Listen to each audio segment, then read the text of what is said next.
Hello and welcome to Mrs. Sassy's Sunday Stream. This is episode 33, and we're going to be talking about what a mess Madam Web was. And I do have a special guest joining me live, hot off of the best review she's ever done, in my opinion, ever. And if this doesn't send her over, I'm going to riot. We have Miss Vex Electronica. Actually, I'm messy sassy today to match she's messy sassy. Yeah. Good Lord. Yeah. That's when Mrs. Sassy doesn't behave quite well. So, I wanted to bring Vex on here just because, okay. So long story short, oh my God, I got a super chat already. Just a super sticker, $10, Nebraska, because I'm going to get to you in a moment. I just was seeing colors pop up on my screen. So I was going to do a formal review like our fellow Vex just launched at 11 o'clock. You need to all watch it, and we're going to put the link in the chat, but not until after we're done, because I don't want you assholes to leave my show and go watch hers.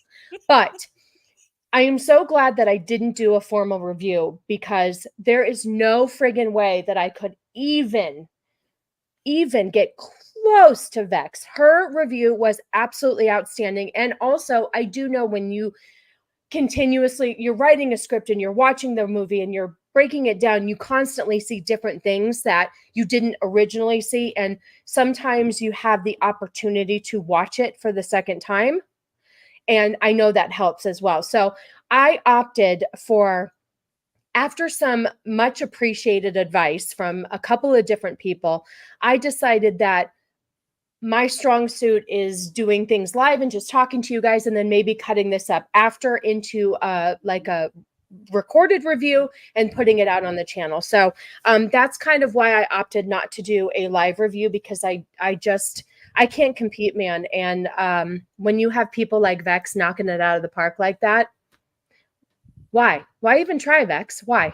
Thank you. Oh man. No, it was Thank you. It was, and you listen, her voice is because she's been working so hard, not because what Zax does, which is rim jobs. So we're fine. To be fair, I was out in the chilly cold all morning, and I didn't sleep last night. So those are the two main contributing factors. Yeah, which is why I'm so grateful that she's here today. So we're going to run through the chat really quick, say hello, and then we'll get started, because she does have many other places to be today. She's a hot commodity, man. There's going to be a time when I say, I knew Vex once. Remember me, Vex? Remember me? Shut up, peasant. I'll be like, Vex, can I have a little spot of your time, please? Hello, Vex, please. Get to the back of the line. Oh, okay, ma'am. I'll go. Just please notice me. It's going to be like that. And that's okay, because I'm going to be like, yeah, I knew Vex once. And, she was pretty cool, man. And then I got caught in her dust. Anyway. No. And then 10 years from now, you'll be dropping that one article, she raped me and abused me, guys. You shouldn't worship her. I'm going to I just saw District 9 last night. I'm going to totally put an article out that you had relations with the aliens. And I'm going to show shrimps, guys. I'm going to show a picture of you on the back end of an alien. Dude, that movie was crazy. Holy shit. District 9, that's a whole nother subject, but that was a good movie. Not what I thought I was going to see. I can't believe I hadn't seen it before, but it was really good. So yes, Cajun Corey, I did not do a thumbnail that wants to make you bleach your eyes out. However, we will, but there you go. I Black Trudeau. But next week I do have, I actually have two thumbnails set up for a couple of weeks that will make you want to gouge your eyes out. So just rest assured. And Josh is right, because if you saw the movie, you'd want to bleach your eyes out. It was bad. It was really bad. Good to see you, Shieldwald, and Jana. Jana, thanks for hanging out. Of course, Vex is here with us. Let's see. Everybody's just chit-chatting let me go. Oh, Gord King, good to see you. I swear I watch y'all more in the car than anywhere else. Hey, listen, you got to do what you got to do. Thank you for hanging out, Mando. I appreciate you. Oh, there's my better half. Barry, good to see you. Hi, Ash. I haven't seen you in a while. Good to see you. And there's my super sticker. Thank you, Nebraska. I appreciate you. I appreciate you. We're going to send all this money to Vex so she can regain her integrity after seeing that movie. See. Jamalama, good to see you. Just want to make sure I say hi to everybody's talking to each other. Mongoose, good to see you. Is someone shotgunning vodka seltzers and putting on the biggest hoop earrings you saw? No, I'm not shotgunning any alcohol. Like I said, I can't get tanked on Sundays because after this, I have to make dinner, do laundry. I have to be responsible. So I'm sorry. You have to just, oh my God, Corey, 5 gifted memberships. Dude, thank you so much. I appreciate you. Thank you. No, she wasn't working the streets. But she does that on other weekends, not this last weekend. But thank you so much, Corey. I appreciate you always coming through. Always coming through. Oh, your first video is premiering tonight, Jana. Okay, so we're going to put a link in the chat. Everybody's going to be there. All right, so we're going to get started. How do we want to do this, Vex? Do we just want to get... Oh, Jesus, sorry. I got to get... I'm taking your lead, so you lead the way. All right. Oh my God, how do I get this off the screen? I have to double click it. All of a sudden, I've done how many streams and I'm not drunk, I'm just retarded. That's my tagline. Gotta get the merch going for that. Dude, I know if there's some way that I could do that without being really, really offensive, I have to figure it out. I have to figure it out. It is, hey, Black Lives are Black Knives. Yes, it's webbing time. So I guess that was like this thing that everybody kept saying, Vex, is that the tagline, it's webbing time? Where does that come from? Morbius. It's Morbin time. The Morbius memes. See, that's the thing. That's why you're here too, because so Vex listed 5 movies or so on her poll, or 4 movies. What is better than Madam Web? And I hadn't seen any of those. What won on your poll? Ant-Man 3. Okay. Doctor Strange 2. Thor: Love and Thunder, and The Marvels. There we go. Sorry, I forgot for a moment too. And who won that poll? Doctor Strange won. Oh, okay. Okay. Now that's the second one, right? Yes, second one. Into the Multiverse of Madness. There we go. Multiverse of Madness. Okay, because I did see the first one, but I never saw the second one. Yes, I am interviewing the Prime Minister of Canada today. I asked him to come in his true form. Yes, Heisman, it was so painful to watch, so that's why we're here and we're going to talk about it. So the movie, and like I said, I'm very intimidated now talking about this in front of Vex because like she is the queen of like all Madam Web at this point. So I'm going to let her jump in and help me out. But the movie opens up with a pregnant woman looking for spiders in the Amazon. And what is it? 1973. Yep. Okay. And what I like to say too is that I don't know, I think you pointed it out. I know you pointed it out in a different aspect, but Culture Casino, and I watched a couple of different reviews because everybody offered information that I did not pick up because I only watched the movie one time. So the 1973 scene where, as you called her, Mama Web is in the Amazon, right? Look, Amazon? It's Peru. Looking for said spider. We don't know why yet, but wouldn't you agree? Why is she pregnant in the Amazon? We're going to get to that. She was 4 weeks from her due date, just trolloping around Peru. But what I wanted to say is their attire, their wardrobe did not fit the 70s. What do you think?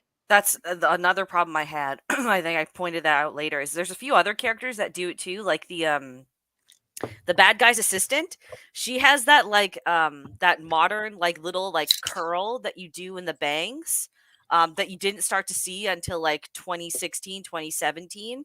And then outside of just like the main 4 characters, all the other characters dress like it's 2024, like 2023, 2024, which is weird. But yeah, it didn't feel like 1973. It didn't look like 1973. I'm just trying to think of when did because like don't they restrict you from going onto planes if you're over like you're in a certain trimester? Yes, so that could see that this is why you're here. That's another good point. I work in the industry and we do not allow you to fly. I want to say 36 weeks and under. Now she was 36 weeks, but I want to say it might be less than that. I'd have to research it, but yes, or you'd have to get a doctor's note. But the thing is with her condition, we find out later why she's in Peru looking for the said spider. But that her doctor, with the health conditions that she had with this baby, is why she was there in Peru. They would have never authorized her. You do have to have a note from your doctor allowing you to fly, that they've cleared you. Was that a thing in the 70s though? Like, when did that come into play? You know what? That might have not been a thing in the 70s. Now that I think about it, they didn't give a shit what you did. You smoked while you were pregnant in the 70s and it was fine. You know what I mean? Like, on planes as well. So that's true. So you know what? I'm thinking more, of course, in 2024. In the 70s, you're right. I think that they probably just didn't give a shit when you flew. But yeah, that was an odd thing as well. And then there's this dude there, and then all of a sudden, okay, so the villain, the villain is her partner in the jungle. Never any explanation to the actual relationship, which I found out later, didn't realize it. Because like I said, when you're watching this movie for the first time and you're trying to take notes, you do miss things. And I missed the fact that he was her bodyguard. Oh, I didn't even bother taking notes. This was so bad. I think it's when they have the first interaction in the camp and then the camera starts like having like a seizure. I was like, oh, I don't even need to bother taking notes for this. I mean, I wrote down so much shit though, because I don't know. I thought I was going to do a full out review and I'm petarded. And so I was like, but I didn't realize that I guess he was her bodyguard. Okay, whatever. But then Something here's like that. So, but I don't know if you caught this. I do have a clip. Oh, and I forgot to play. Oh, guys, I really am trying to run a good show here. I had something. Hold on. Hold, please. Hold, please. It's not too late. Okay. This is when I get a membership or a super chat. Hold on a second. Wrong one. Thank you. See? And then I was supposed to play this instead of doing the pre-recorded. We'll do it live. Okay. We'll do it live. Do it live. I'll write it and we'll do it live. See? I'm all ass backwards, but I had so much planned out for today. I do have a couple other clips. I just have to remember. So anyway, I don't know if you noticed this throughout the movie. And by the way, I did nickname the villain Ezekiel, which you had mentioned was never even said in the movie until the back of the picture when she's, oh my God, that scene was so fucking awful. But anyway, we didn't even know his name until later in the movie. It was never said. We had to read it. If you can't read, you're fucked. But anyway, I nicknamed him Barefoot Fancy Villain. This asshole, when he got out of the jungle, decided to wear 3-piece suits with no shoes on. But what I was trying to say is did you catch how he kept saying or alluding to the fact that he never had anything and the world owed him something, so this spider was going to get him what he wanted? Did you catch that? I did catch that, and it didn't make any sense because all it seems like he did was like, oh, the world owes me superpowers, which we learn later on in the movie, like, it's not 100% that you'll get powers. You could get like one of like 6 or 8 different powers. Which is what she got, completely different powers than he did from the same spider, correct? Right. And then on top of that, you forget about that because his entire point for the rest of the film is I have to kill these 3 teenagers that I keep dreaming about because they're going to kill me in the future. Right. So I don't understand what, and it's not, he clearly hasn't sold it to anyone because he still has a spider. We don't see any other spider people. Right. So like this also had me wondering, was there a longer version of this film that would have explained, it would have definitely explained why he's barefoot. I feel that has something to do with his powers, but then if it did, it still doesn't explain why in person he doesn't wear shoes, but then when he puts on his spider suit, he has shoes. That exactly, which doesn't make any sense. The only thing I can allude to is the fact that the last couple of weeks, if you guys have been watching my show, I feature these people that I am now calling barefoot idiots. And they have decided, they live in like Ohio or something, and they've decided that walking around barefoot is what they need to do in order to connect with the universe. I actually have a couple more videos. If I have time, I can play them today. So maybe he's one of those where he wants to get in touch with maybe he has to be able to touch. I don't know. It's just so fucking stupid. There's so many things in this movie that don't add up and don't make sense. Hey, Dempsey, good to see you. I just want to say hi to everybody. Oh, maybe he's into grounding. There you go. Maybe. I don't know. But nothing was explained. Shield Maiden, good to see you. Is Sassy still throwing up? Oh, that was the picture taken after the movie. Yeah, she had that on her. So yeah, okay. So back to it. So she finds the spider. He gets excited. He still said spider. He shoots everybody in the camp, and she refuses to give it to him, Mama Web. And so he accidentally shoots her right in the stomach, mind you. Right? Wasn't it the stomach? It was this, and you know what? When I watched it in the theater, I didn't see the blood, and then when I watched the bootleg copy when I was cutting it for the review, then I was like, "Oh, there is blood there." But right on her tummy. Yeah, right on her tummy. Also, it's not so she's pretty far along before she goes to the Amazon, we learned. And it's also not really, why does he shoot everyone else? Like, why are they of any importance? Because she's clearly not with a government body or anything. She went solo to Peru to find the spider. So why bother killing everyone else? Why not just take, like, it's Peru. Like, there's child shoulders and shit. There's cocaine grown in the jungles of Peru. No one would care if you shot a woman and just left. Yeah, but then he wouldn't have looked as tough if he just goes, "Give me that spider," and ran away with his bare feet. You know, shoot her. Just shoot her and dip instead of like killing everyone else in the camp. Like, he also, like, it's not explained how she has all of this research on these spiders either, because again, she's not a government body. She's not a secret agent. She's not even a scientist. Really. I think she's, oh no, hold on. She's like some sort of biologist, if I remember correctly. Right, because, okay, so fast forward real quick. This is full of spoilers. I put it in my review. Who the fuck doesn't care? I mean, how this ends. Anyway, fast forward, we'll just tell you. So she was sitting in her doctor's office when she found out she was pregnant. Now, did you notice if there was a belly, how far along pregnant she was in that scene? Oh, we know it's 9 months. It's said in one of the pieces of dialogue. So she finds out that she has this genetic situation with the baby, and she was 9 months pregnant when the doctor told her. Oh no, she was like 8 months pregnant. Sorry. She's 8 months pregnant when they find out that the baby has issues and the baby's not going to live. Correct? She has to be, because you notice the baby bump in the flashback, and she still has a large bump when she's in the Amazon. So she has to be in her 7th or 8th month at most when she finds out from the doctor.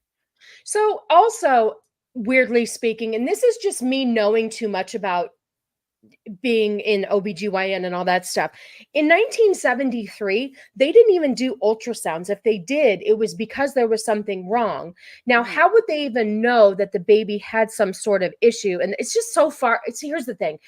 It's too far-fetched to even know that the baby had this weird disease. How would we even know? We did not have the technology back in 1973. We have it now where you can do a blood test and you can figure out any weird abnormality with the baby. So how would you even know this in 73?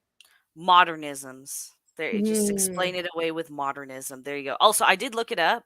So even today, it just depends on the airline, but pregnant women can fly. So like Alaska Airline has no restrictions on pregnant women flying.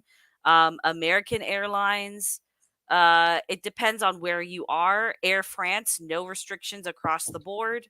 Air Canada, no restrictions up until week 36. So it all depends on the airline. Okay. And I think it depends on your doctor too, because we do have patients that will call us and ask if it's safe to travel. And I don't know if they I don't know if they require a note. I guess you can just do what you want. They don't say how far along you are.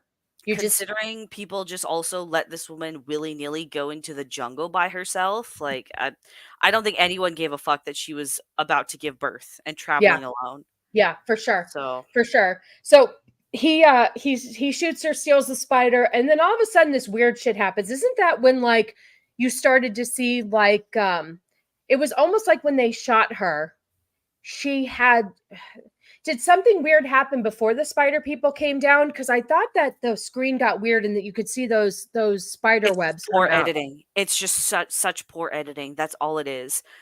It's trying to, when it does that, it's just trying to say like, oh, and it's told to us later that everyone bitten by these spiders are connected, past, present, and future, which is kind of fucking, again, these are spiders. They're spiders the size of a cranberry. I don't understand how they have all these galactic powers or whatever. But she wasn't even bit yet, though. Did you start to see them after she got shot, before the spider? Because the screen got really weird when he was running away and they were coming down the trees. She wasn't even bit by the spider at that point, and weird shit was happening. I think, you know, just don't think about it too hard. There you I go. see. Yeah, you're right. You're right. Yeah. But some weird Spiderman come down the tree, and they take this pregnant woman and they take her to, what did you call it in your review? The cave. It's just a weird cave. It's a cave with a pool in it, but the cave pool looks like it's just like skim milk in there instead of water. Maybe it was the same cave where they revived Henry Cavill. Maybe. And then they put her in the water, and then for some reason she gives birth then as well. This baby is still alive and kicking. Yep. And then she gives birth without making any sort of she doesn't squeal, she doesn't gasp, she doesn't look like she's in discomfort at all. The baby just kind of squirts out of her, and there's no blood, no placenta, no what's it called? The cord, umbilical cord. Mm-hmm. It's just there. A baby's just suddenly there. And then this spider person is just holding this baby like, we'll be here when she needs us. And we're like, she needs you right now, bro. She doesn't have any parents anymore. What do you mean? So instead of raising her, how the fuck does this broad get to New York? She's a Peruvian citizen, which is what I don't understand. Why, if you have, hold on, you get this spider to bite this woman. Yes. In hopes of saving her. It doesn't work. Wait, was that intentional? Yeah. That's why they put it on her. Okay. Wait. Yeah. So they had more than one said spider. So he stole one of a few. Who knows? I don't know if it's Go even ahead. the same All right. spider So that was the in the spider jar. bites her. Yeah. Yeah. So but it's too late for her, so she dies. Right. But then the baby gets the power that quickly. Like, this is in the span of less than a minute. Yep. And he knows immediately, without any sort of, analysis or observation, that the baby has the power too. So if you now pass this along to another child who clearly does not have any parents left, why would you just send it away? Why would you not keep it with you? Like, this entire origin story falls apart when you just ask that question. Why would you send it to a different country? Why wouldn't you embrace this child with powers and help it recognize its powers? Instead, what did you put it in you know what it was? I know what happened. Okay. You know how babies are born, right? The stork brings the baby. Uh-huh. So the stork just delivered this baby on somebody's doorstep from Peru, flew from Peru with a baby blanket in its mouth with baby web, and just delivered it on some doorstep. She just stayed in foster care, though, we learned. She didn't get it. No, I know. She went to foster care. Like, where was her dad? Modern woman. There you go. Okay. Oh, I've got a super chat. Thank you. With great web comes great reclusability. There you go. Yes, thank you. And here you go. Here you go. Thank you. Look at me looking like a real channel. Anyway, so that was stupid. So that, I mean, and you guys, that's the first 5 minutes of the movie, and it already doesn't make any sense. Mm-hmm. So then we jump to 2023. So now we're 30 years old, and we are in Queens, New York, and we're introduced to Cassie, the paramedic, who, by the way, here are my notes, kind of moody. She was a moody little bitch, wasn't she? Mm-hmm. Very. She had a chip on her shoulder. And so we're introduced to the dude from Step Brothers, Ben, which I didn't even make. This is how stupid I am. I didn't even make the correlation that was Uncle Ben. I don't know. Really? Just so fucking retarded. Hold on, is that clip of Dakota Johnson naming Spider-Man movies actually you? Don't tell anybody. Oh, there's my Squeaka. Hi, Squeaka. Good to see you. Good to see you. Yeah, Hi, don't tell Spider. anybody. Don't tell anybody. You know what the thing is though, is like I'm in this weird frame of mind. I might probably would have figured it out had I done like a more formal review. But anyway, this fucking movie is so retarded. Okay, so this is okay. Please explain to me real quick, right after I know, right after you make an Uncle Ben reference. I know. So do you remember the part where they're sitting and they're having Chinese takeout and all of a sudden he's like, I met someone. And she's like, oh, you did? And he's like, yeah. And there was awkward silence. And she's like, oh, you're not going to tell me? Or you must be like really infatuated with her. And then it was just silence. Did you not find that completely cringy moment and out of context? I just found it dumb. Why bring Mary Parker up into the conversation at all May, if you're not going to introduce the character or follow that plot line anywhere? It was just stupid to drop her in there. It was more just here's another berry to grasp onto that connects to the bigger universe, which, by the way, I learned yesterday. So all the Spider-Men that we're used to take place on, was that like Earth 516 or some shit? And Madameweb exists on Earth like 58616 or something like that. But it doesn't matter because it's all canon anyways. No Way Home made all of the Spider-Verses canon. And it introduced Venom in No Way Home as well. So we know all the Sony films are canon.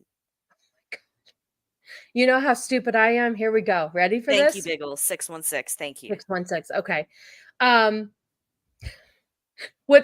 This is how stupid I was in that moment of the movie with not making any of the correlation. I thought Ben had the hots for Cassie and he was just trying to inadvertently tell her, because throughout the movie, he just does random shit for her and always seems like he wants to be with her. So I thought there was something more there. And I thought maybe she was just a fling before he fell in love with May. That would make far more sense than just throwing May's name in there pointlessly, to be honest. Yeah. Well, did he actually mention May's name? Yeah, he says he's like, I think this one may be serious. I don't want you to meet May yet, or something like that. He says her name once. Yeah. I'm going to blame that on being hearing impaired.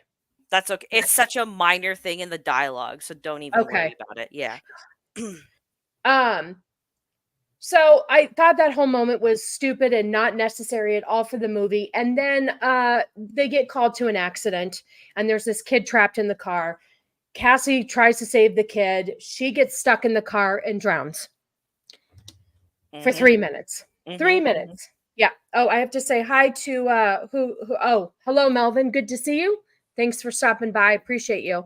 So anyway, she drowns for 3 minutes, and during this time, she's underwater. And this is what I like to say. All of the little like electric spider webs start going all around, and she starts having all of these weird visions.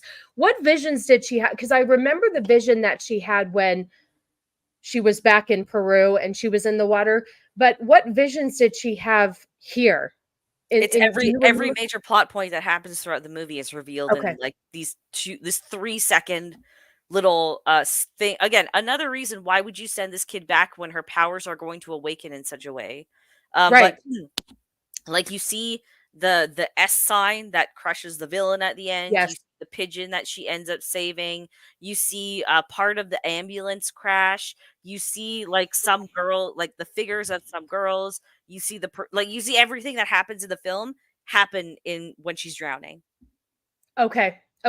Yeah, I thought so. It was just a lot of stuff all right thrown in your face. I read something that they edited out any connection to the wider Spider-Verse.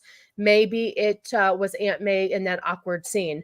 Well, I guess they mentioned her name. I just missed it because it was quick, and it just was such a weird, it was because you're not going to bring her up later in the movie. It was just what I felt like. I just felt like they were just throwing a bunch of shit at the screen, a bunch of random shit, and just hoping it made a story, because it did not make any sense. So after she drowns, hey, nerd with the cigar, good to see you. Yes, that's my friend Trudeau in blackface, better known as Vex Electronica, who is hanging out with me today. We're just talking about this shit show as it was, Madam Mess. So I like the fact that she was underwater for 3 minutes, and when she regains consciousness, Ben, she has a weird interaction with Ben because she starts to, it's almost like I would explain it as like deja vu at the moment. Like Yes. she Yeah. sees things that already happened. It's very subtle. It's like she sees him already asking her. It's almost like when we have deja vu, but yet it hasn't it hadn't happened yet, and then it happens, and it's just, I don't know, it's just weird. She starts to see the future. And this is then it cuts to, and I loved this part because I didn't understand everything, in my opinion, happened so quickly and just was so choppy that you were supposed to keep up on all these different storylines. So we now see Fancy Villain, who I don't know if he had shoes on. I think the opera requires it, but he then goes to the opera by himself, right? And sits next to, what did you call her? Called her a lot of things: a raisin skin doll, grandma gooch, a skin sack. It's just an old woman, that's all. It's an old woman alone at the opera. Yeah. And he happens to sit next to her and gives her googly eyes, basically stating, I want you to come back home with me. Now, he knows, here's the weird thing. He knows who she is. She's some fancy person with a code he needs, which this, please, because like I said, I've only seen it once. Lots of things happen quickly. Was she explained, or did you just have to assume who she was? Okay, he doesn't know her. She's a one-night stand, but we learn like, so he takes her back to his apartment, right? And that's where we see the spider that he Yes. has from the jungle. By the way, he's not aged up at all. So he's about 60, but he still looks 30, okay? Oh, good point. I didn't even realize that. He does look the same. He's not even gray-haired or anything. Good point. Yeah, but he develops gray hair throughout the film for some reason, which we can assume is from stress, but it still doesn't make any sense because he doesn't come off as stressed throughout the film. No. So he takes her back. They have sex. He starts having visions of the three spider chicks. And the vision is like everything you see in the trailer with them in the costume and they're killing him or whatever. And then that wakes up his date. And then he just like spills everything to her and she's totally on board with it. Like, this is a totally normal thing to hear from an old man that you just had a one night stand with. And then it turns out that she's actually she's an employee of the TSA. No, the NSA. Sorry. TSA is airports. NSA. Yeah. And for some reason, even though it's, again, she's not at a work function, she's not a date, everything indicates that she just went out for a night out at the opera. By herself. And at her night at the opera, she decides to take her high-level employee badge and like tech from work. Yep, and her gun, right? Didn't she have a gun in her purse? And that I totally forgot about that. Yeah, she had a fucking gun in there too. And that's what I didn't understand. Like, did she start to think that he was getting weird because she went over to grab her gun after he had this he told her all of the things he was just dreaming about or worried about, and so she goes to pull the gun. Why was all of a sudden she was threatened by him? She was just going to shoot him? Oh, no. Okay, she was totally fine hearing about his dreams, but then he starts acting weird and menacing because now it's kind of revealed to us, the viewer, that he picked this woman because of her career, her status, right? And then she picks up on it. He didn't know about her, though. I thought she was a one-night stand, but he really did know her? Yeah, you're supposed to just know from the get-go that he actually knew who this was. Yeah, you have to make that assumption yourself, basically. Thank you. Okay. And then she picks up on it, and she's like, "Oh, you're acting weird, even though you were just describing children in your dreams." And then she reaches for the gun, but it's too late because he grabs her, and he can poison people by just touching them. Yep. Which is... But Vex, please just remember chest compressions, okay? Chest compressions. Oh my god. We're gonna get to that later, but everybody just remember chest compressions. We're gonna circle back around to chest compressions because I've never seen so many chest compressions in a fucking movie. Which also, I was like, you're going to break whoever you give these you're gonna break their sternum. You're not. Oh my god, you're not even doing it right, and I know that. Like. Yes. Okay. And so here's the thing too. He all of a sudden knows that she has a code that he needs. So before killing her, he asks for the secret code. And might I just add, I don't know if he has the mind of Rain Man, but how do you even remember that code while you're killing somebody? Like, I'd have to write it down. It was a very long code. It's, you know what, again, he got so many powers from the spider bite. So he's got fantastic memory, he doesn't age, he has super strength, he can grip and climb things like a spider. He has fast healing. Um, he basically has everything, but that doesn't stop him from getting crushed by a sign, even though we see him Right. lift a sign. Spoiler alert. Yeah, and another thing though is now also we have to assume that he just let the spider bite him because that was never seen. He just takes the spider and 30 years later he's in a fancy apartment, which by the way, I don't understand how this guy who was a fucking whiner and just like, ew, I never had anything growing up and the world owes me something. All of a sudden, because he steals said spider, he's rich now and lives in this fancy apartment and has this amazing spider enclosure. Like, how does that even happen? How do you make that much money? You don't Selling the understand who spider he is. diz? Yeah, like we don't even know what kind of work he does. We just know he's Right. got a lot of money and he can pay that really fucking ugly chick that they keep putting in movies because she's Jewish. That's it.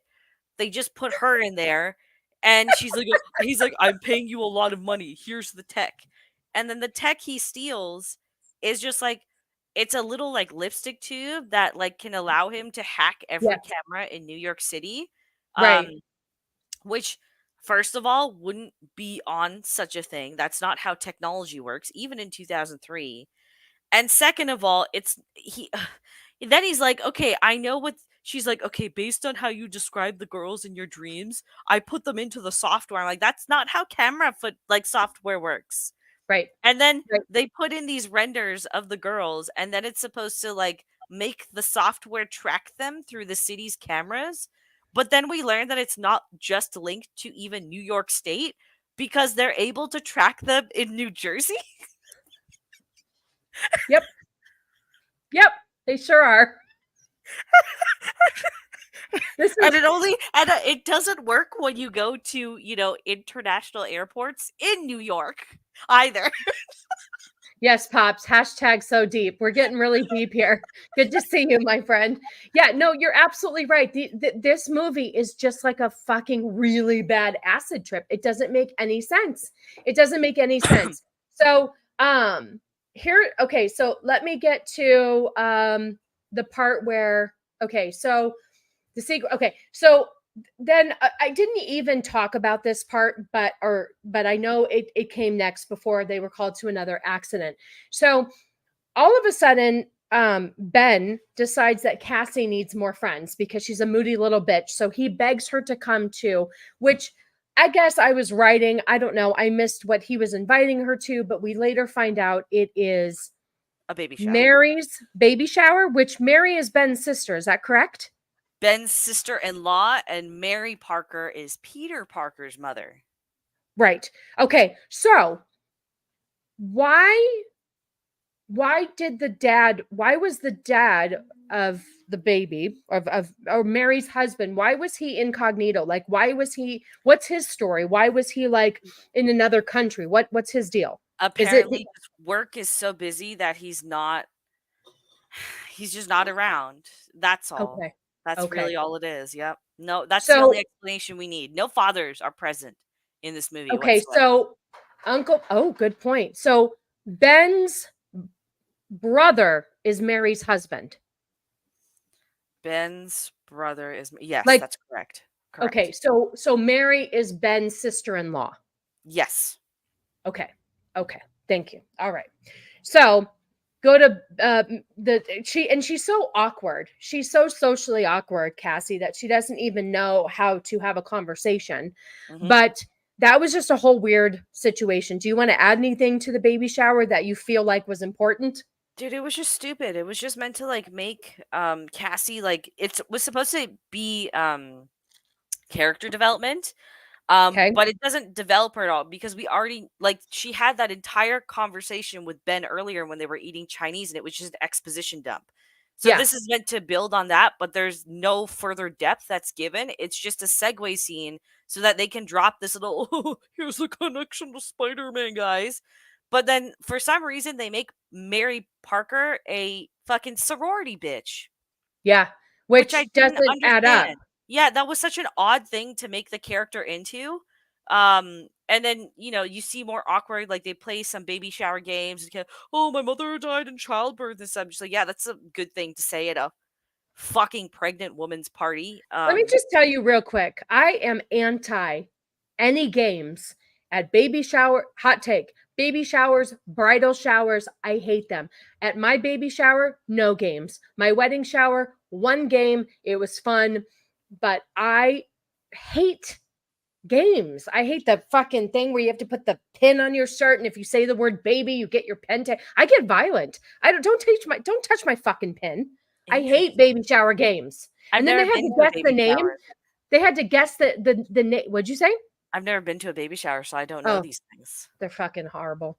They can be. It's all about, like, you have to write, here's a word scrabble, unscrabble the word bottle. It's just like, God, I just want to go for fucking food and drinks, rub your belly, give you a gift and go home. It's just like, don't do games. Nobody likes the games.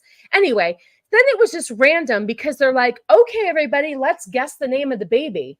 And it was just random. Like, you're going to give me any clues? Like, that was just really stupid too. Like, I don't know. The whole thing was weird. Mm-hmm. It made no sense. So, of course, the plot convenience now, because now everybody who is, in the paramedic group all have to respond to another accident. Now, this was down at what'd they call it? Down at the warehouse or something? Wait, what? Remember, after the baby shower, they all get called to, it was a warehouse, right? Yeah. So for some reason, Ben and Dakota Johnson and this other black paramedic guy who's there all get called to the same emergency, which is some warehouse that houses explosives is on fire. Yes. And then they go there and she has another vision thing while she's trying to save people, and she sees black paramedic get T-boned in the ambulance as he drives off. Yes. And this is on a waterfront, by the way. So, like, just so you understand the scene that's about to be set up. So she's like, please don't go, just let me drive, because she's a NASCAR driver, right? Yes, she is. And was it? So he's like, no, I'll be fine. And then she walks He's like, away. you're in your own head. You're still reeling from drowning for 3 minutes. Right. You just need to take a second. You need to relax. I've got this. You're crazy. And so he gets in he gets in the ambulance. He drives away. And how did you describe it in your review? There just happened to be a semi truck right there. Yeah, it's so weird because there's a road that runs along the water, right? But it's super narrow. And wait, hold on a second. Is he serious? Oof. Yeah, it did. Yeah, he's serious. Wow. 5 days. Yep. Oh my God. Okay, so he's driving towards, where was he going anyway? Did he have somebody in the back? Yeah, I don't know if he was driving off to a call or taking someone to an ambulance. So, like, on this narrow road that runs along the water, it looks like it ends at a building, first of all, and then it's partially blocked off. And then the other road where all the ambulances are for this fire scene, that road is completely blocked off by the ambulances and fire trucks. Right. But somehow this massive truck just comes out of nowhere and T-bones black man in ambulance. Yep. And he's just T-boned so bad that even though this accident didn't make any sense, because he gets hit at the very front driver's side, so the door is fine. Yes. And his airbag has not deployed either. But when she pulls him out of the wreckage, like, there's no debris inside the car, because the camera very clearly does like a somewhat like bird's eye view into the ambulance, so you can see that there's no debris or anything, just a cracked windshield. But when they pull him out and she goes to help, he's like covered in blood for some reason. Yep. Hence your thumbnail. Yeah, which didn't make any sense. And I just, like, the moment I saw that, I was like, I have to use this scene, because it's like blood on her hands. Like, she's, Well, and the funny thing is she saw the blood on her hands as she was trying to. Here's the thing, though, too, you guys. There was one part where she's having this vision of what's going to happen to black paramedic, right? Or she's having blood on her hands. She's chest compressing this other guy he seemed like he was a fellow paramedic. I don't know. Anyway, she's doing chest compressions, and all of a sudden, Ben says that they need Cassie, and she just stops chest compressions, which, by the way, just saved him. And then she's like, oh, he's ready to go now. She's just chest compressing, and then Ben calls, and she's like, okay, hold on. Yeah, he's ready to go now. But meanwhile, she has blood on her hands because she's having these visions. She doesn't know where they're coming from. Then she figures them out. It's just, I've never seen so many nonchalant chest compressions in my life. It was weird. So weird. It was almost like how when you saw like behind the scenes footage of films getting filmed during like 2021 and 2020, and Yeah. everyone was wearing the masks behind the scenes. Yes. It was like this was partially filmed during that. So like as part of the, I guess maybe health and safety stipulations, because this does look genuinely like it was filmed in New York. Yeah.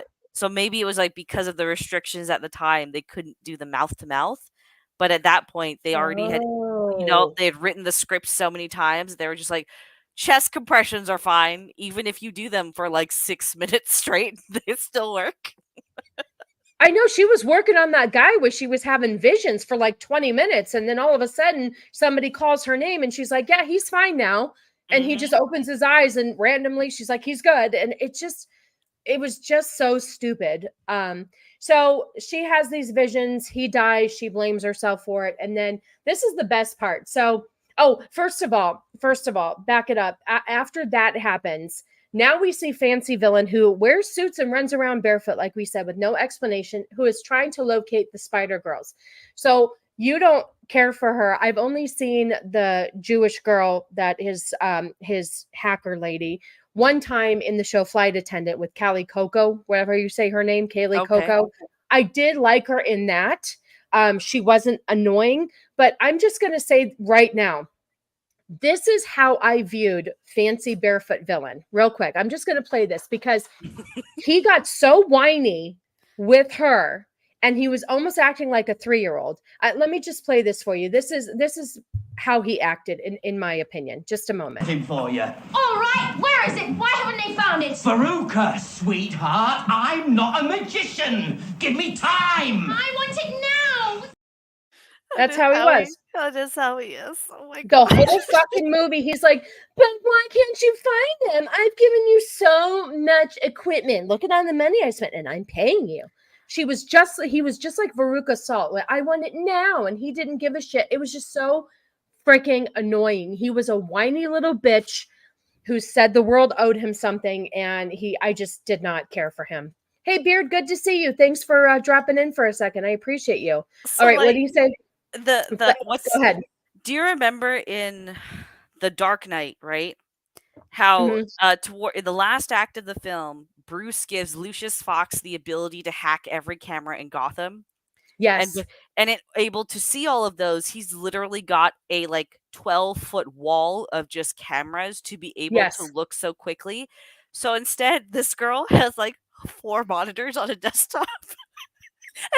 She's one woman and she's like, I need you to look at all these cameras in the city, listen to all the phone calls, get the dispatch as well. Yeah, I need you to scan every fucking street in New York City and run facial recognition. It's ridiculous. So let's see. Okay, so Cassie is now given leave off of work to go sort out her issues. And she ignores everyone. And this is Vex's favorite part. She loved when she has a vision and saves a bird from killing itself, flying into the window. And this is when it was so dumb. Like, because by the time Black Paramedic dies, she's only had 2 other visions, right? Yes. And it's very clear that she still doesn't understand what's going on. She doesn't understand that what she's having are visions. She just thinks it's deja vu. But between the baby shower and maybe an hour later, when Black Paramedic's thing dies, then she recognized like, oh, I can see the future.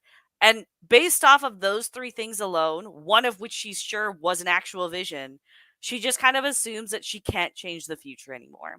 She just decides to like curl into bed and like slit her fucking wrist to some My Chemical Romance or some shit. Exactly.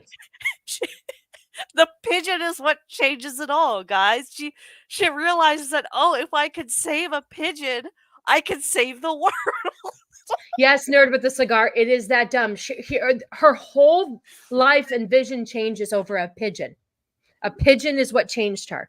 Okay. Oh my So, goodness. and here's what I don't understand. And this is why I have you with me, because I have questions. Oh, Zax is here. Good to see you, Zax. Hi, Thanks Zax. for hanging. And then there's my favorite, DeBeast. Aloha. I hope you're doing well. Yes, Cannoli. JFC. Yep. Yes, here we go. Save the pigeon, save the world, Martha. Why did you say that name? That's next. That was probably cut from the script in all honesty. Fuck. So here's where I get confused really quick. And maybe oh, hey TD, good to see you. Thanks. Oh, I got it. Good to see you. Oh gosh. Okay, so here's where I get confused too, real quick. So here's how I see it. Vex obviously saw it differently. I know Culture Casino and Price of Reason saw it differently because I did not catch this. All of a sudden, I see, okay, the pigeon changes her whole entire life. So she gets dressed and goes to the train station. Now, I missed the part where this was supposed to be for Black Paramedic's funeral. Is that correct? Yeah. So she was on her couch, right? And Ben had called and was like, "Hey, the funeral is happening in an hour in like Jersey or something like that." And he's like, "If you catch a train, you can still make it." Okay. So, oh, Whitey, thank you, my love. Here, I have something for you. Just a second. I'm trying to do this whole thing correctly. Thank you.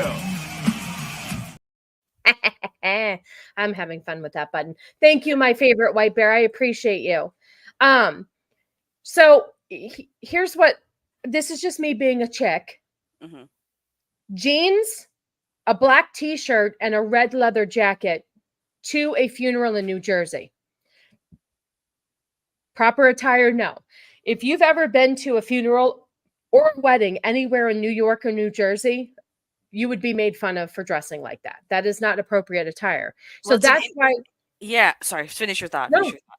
No. That's why I was so confused. And I guess I missed the part because her attire didn't make sense that that's where she was going. But go ahead. No, that's exactly it. And it's funny because legitimately every Marvel film we've ever got, whenever there's a funeral, they intentionally dress the characters in black. Every Spider-Man film where there has been a funeral, they're all in black. So it was, and I noticed that she only has one outfit, first of all, in the entire movie.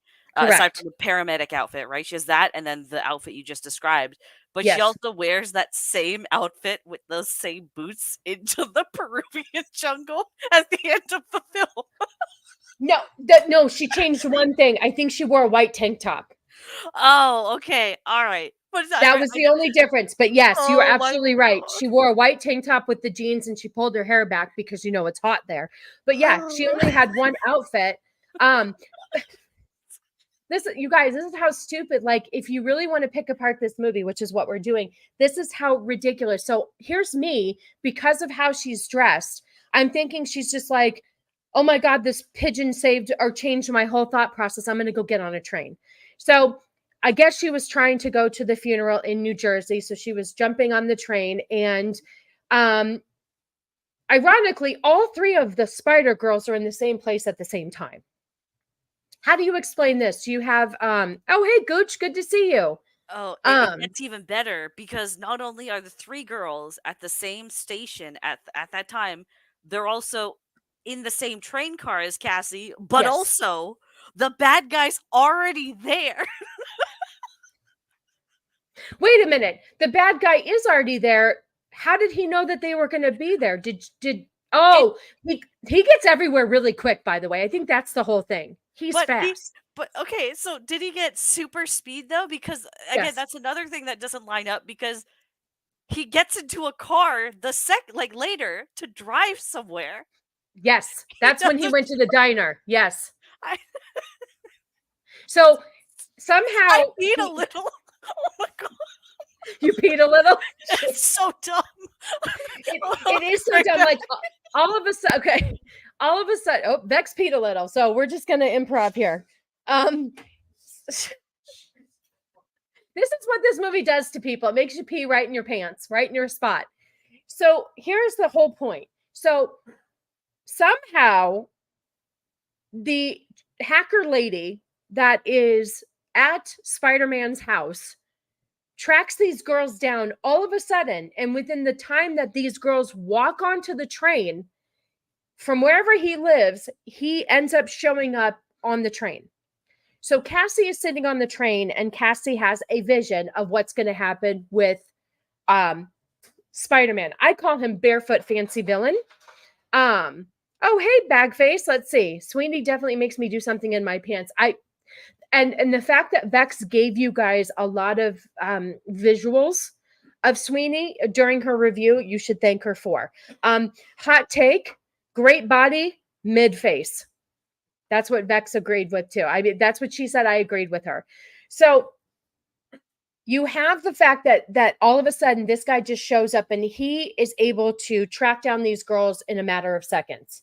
He's on the train. Cassie has a vision of the fancy villain attacking the train and going after the Spider Girls. So then she spots Fancy Villain. Now, I am confused. Oh, because she has a vision. So she doesn't know who Fancy Villain is until she has this weird vision of this guy walking on the train. So she's never seen him before. She has no idea where he came from. She just knows that she can see that these girls are going to get if she doesn't step in. So Cassie tries to clear the train and tries to get all of the girls off the train. And of course, everybody thinks she's nuts, but you've got all the Spider Girls sitting on the same train car, ironically. So out of all the different trains, and they're all three going to New Jersey, because if you think about it, Cassie's on a train to New Jersey to go to the funeral for the black paramedic. So all three girls at the very same time, this is what Vex likes to call plot. Yes. So all three girls are on the same train car, not just the same train car, going to New Jersey, all three together, right? Yes. Bagface did say that Sweeney makes him do some stuff in his pants. Like he did to you when you pooped your pants. See, that's exactly why I intercut my video with so many clips of Sydneysweeney for viewers like that. Yeah, Joker, we're going to get to that for sure. We're going to get to the diner scene.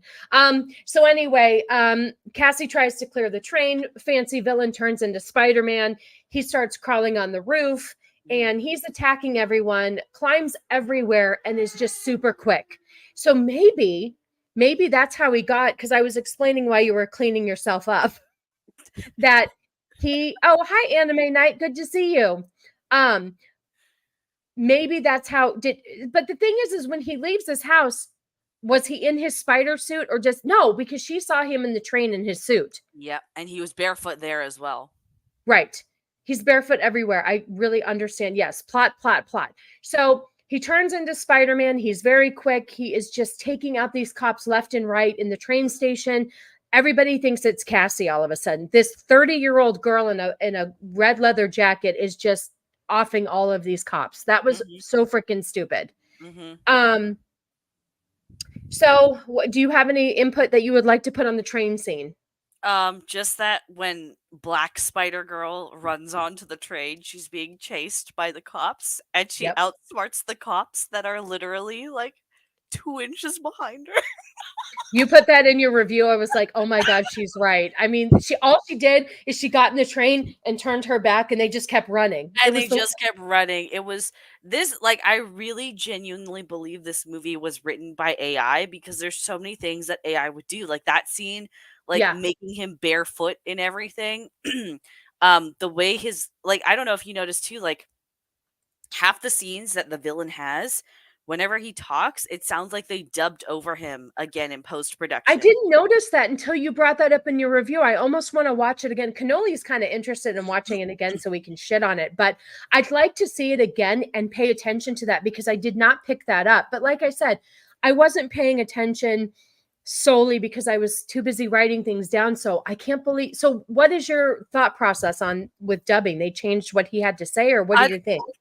I don't know if maybe it's what he had to say. Maybe it's because they had to edit out a lot of scenes, and that's why there's so many unexplained factors. Like maybe it was too long. I don't know. It's still, it was 2 hours, I think. Yeah. and it still felt, I don't know what they should have kept more in and then taken out. Like, we could have taken out the whole honestly, I would just rewrite this whole fucking movie. This movie Yeah, sucks. no, for sure. Like, Absolutely. Because I don't it was I don't that bad. understand why the mom goes to fucking Peru at all. Like, a better thing would have just been like, if you're, I don't even know what the origin story of Cassie Webb is, but just if I wanted to synthesize this into a movie plot, maybe she's in one of the known spider-verses and she is one of the scientists that works at Oscorp or something That with would these make more spiders, sense. That would right? make And more then sense. just build a generic plot from that. Maybe it still takes place in 2003 before another Spider-Man, and it can, and that's how you can maybe tie in the larger inner like universe, that there was already weird people being experimented on at Oscorp and they were covering up. No, you're right. That would have made so much more sense because none of this made sense. There was no reason for anybody to be anywhere. And then, so because of his quickness, the authorities think that Cassie is the kidnapper. And so she rescues the girls from the fancy villain and takes them to the middle of the forest in New Jersey. I like that. Hold on, when they get it. So keep in mind, this has all happened in maybe the span of like 10 minutes. Okay. Yes. Yep. So Yep. by the time she kidnaps them and gets in the cab, she turns on the radio. It's like, oh, okay, thank God they caught, because there's a news report going on, and she thinks that they caught the guy that was on the platform. And in actuality, in the span of 10 minutes, citywide news is aware that she's kidnapped 3 girls and is reporting it on the radio. My favorite part was, and we'll get to it in a minute, in the diner. Now, mind you, this is all same day, same afternoon, within just a few hours. Did you notice that the truck driver sitting at the counter was reading an article about 3 girls abducted? So they're so fucking quick. It They doesn't got make sense. No, Yeah. they got a newspaper article out within minutes to let people know in New Jersey that there was an issue in New York and 3 girls got abducted. And he's reading the paper that they just put out from something that happened 20 minutes ago. It doesn't make any sense at all. So Cassie realizes now, standing in the forest, that she has encountered each of them separately. So the blonde girl from the hospital. So that's how all of these dumb little things had to happen. You know, the blonde girl at the hospital where her parents don't love her. The black girl flipped her off and she almost hit her with the ambulance. And then the Hispanic girl was in the lived in her building. And I love the fact, Vex said this, each of these girls, first of all of these girls were spoiled little bitches. First of all, I don't understand how the Hispanic girl has been living for 6 months in an apartment building without paying any rent because her dad got deported. Why is that a necessary character point is what I want to know. Well, maybe Like, there's a little box like, there. again, this is just another one of those modernism things that the movie Yep. throws in there unnecessarily. That's not to say people weren't being deported, but it's a really intentional line of dialogue that they throw in to, first of all, shove it in your face. But Yeah. that Hispanic girl is given she's given less screen time than the villain for realsies, and she's one of our protagonists, right? So I don't understand what the point in throwing that in is, just on a story level, on a character level. It's they do go out of their way to lecture you. I don't know if they were trying to make a point, but this was also 2003, right? Yeah, 2003, when that really wasn't an issue like it is now. I don't know. I don't know what their agenda was. It's not to say it's not an issue. It's just like it wasn't shoved in your face like it is today, right? Right. It's the same, yeah. Like, there was a couple of recycling quips throughout the movie as well. And I was like, I don't remember recycling being that big, especially in the States at that time. And then I looked up the history of recycling in New York, and something like only 26% of the city at that time was actively recycling. So I don't understand why there was a recycling joke, like so many recycling jokes in there. And there's even when they're in the woods, right? Like, the girls are hungry. Yes. So Cassie goes back to the cab and she finds like an old bag of jerky. And then cut to later, and the camera intentionally follows black girl throwing the empty bag of jerky into the forest. Yep. So like there's this really weird, like, again, these are all things that I feel like there was a much bigger script that was written, And it probably was much like the Marvels, where it was like a bunch of, feminism and empowerment and messaging and all that stuff. And then they saw the early numbers, they saw maybe what happened to the Marvels, and then they just cut, and you have all these little things that just don't make sense anymore. I agree, because there was a lot of just weird shit thrown in, and it does look like a really bad edited movie after just all of the weird, the girls burnt the forest down as they leave with an unintended fire left behind. Yeah, they just left that fire too. I noticed that too. So this is my favorite part, and Vex loved this part too. And this is why I'm glad your review came out before this, so we could, because I know all your thoughts now. So the best part is one of the girls mentions how fancy villain guy is dressed as a spider. And she goes, oh, shit. Hold on. You girls stay here. I'm going to drive from New Jersey back to New York. I got to go check a briefcase. In a stolen cab, by the way. She drives back in the same stolen cab. She hadn't even popped off the license plate at this point, correct? No, which doesn't matter because that wouldn't change anything. There's a VIN code on the dashboard of every car. Right. Yep. Yeah. And then even then, like the number for the cab, you can see it in multiple shots that it's on the side of the door, on the bumper of the cab, on the roof of the cab. So I don't understand the popping off the license plate thing either, because there were so many other identifiers on that cab to begin with. Oh yeah, that was so stupid. She could have gotten a different vehicle. This is 2003 is when it's set, Whitey. So Cassie leaves them and goes home and looks at her mom's journal again, and she sees all of a sudden now everything makes sense. She sees a picture of her mom with fancy villain, turns around the picture and sees that his name is Ezekiel. So now she knows his name, but it doesn't fucking matter because we never use his name. It has nothing to do with anything. Yeah, I'll be back in 3 hours. Is it possible to drive from New Jersey to New York back to Jersey in 3 hours? No, it's not. No, it's so unrealistic. I've done that drive. There's no way. So this is the best part. Wait, how long would it take? It could take. Like if you're going from specifically New York City to just any border, any Jersey border, how long would it take? Noli, can you hear? I don't know. I don't know if he's got his headphones on. I don't know if he's listening to us or watching.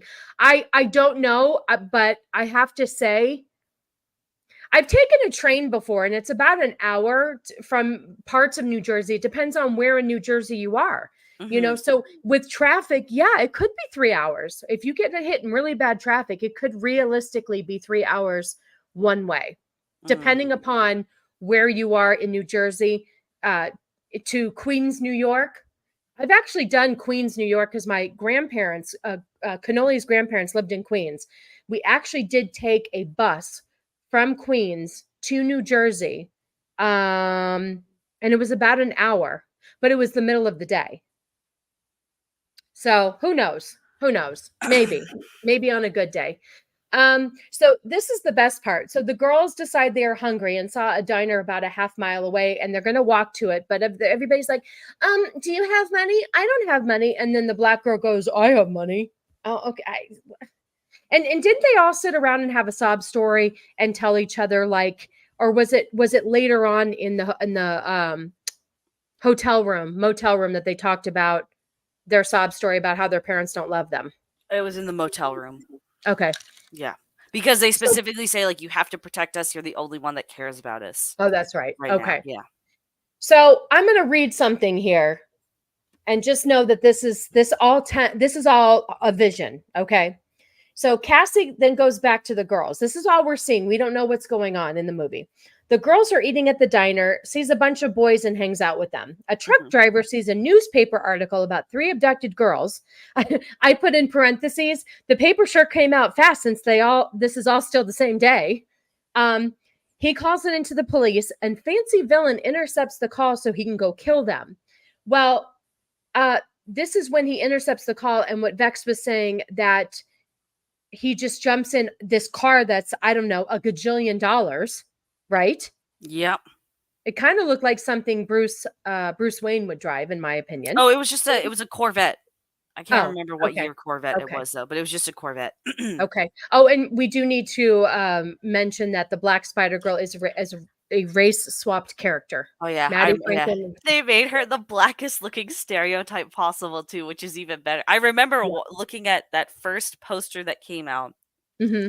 and she has that ridiculous afro, and I'm like, wow, not only did you race swap her, but you made her look like a 1970s Bligga. You know, Yes.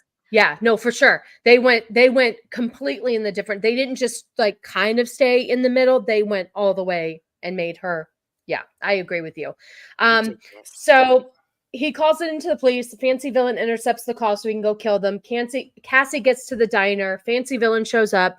He chokes out one of the girls. I think it was the black girl, passing the venom to her. Cassie tries to fight him and he stabs her. That's all of her vision that she saw if she didn't do something differently. So now Cassie knows what to expect and she has a plan. Fancy Villain guy does show up at the diner. Cassie drives the cab through the diner and right into Fancy Villain and rescues the girls. Right? Is that about right?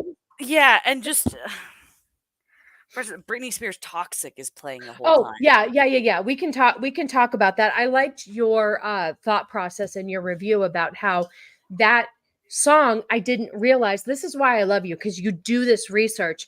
You said that song didn't come out in 2004. I did not know that.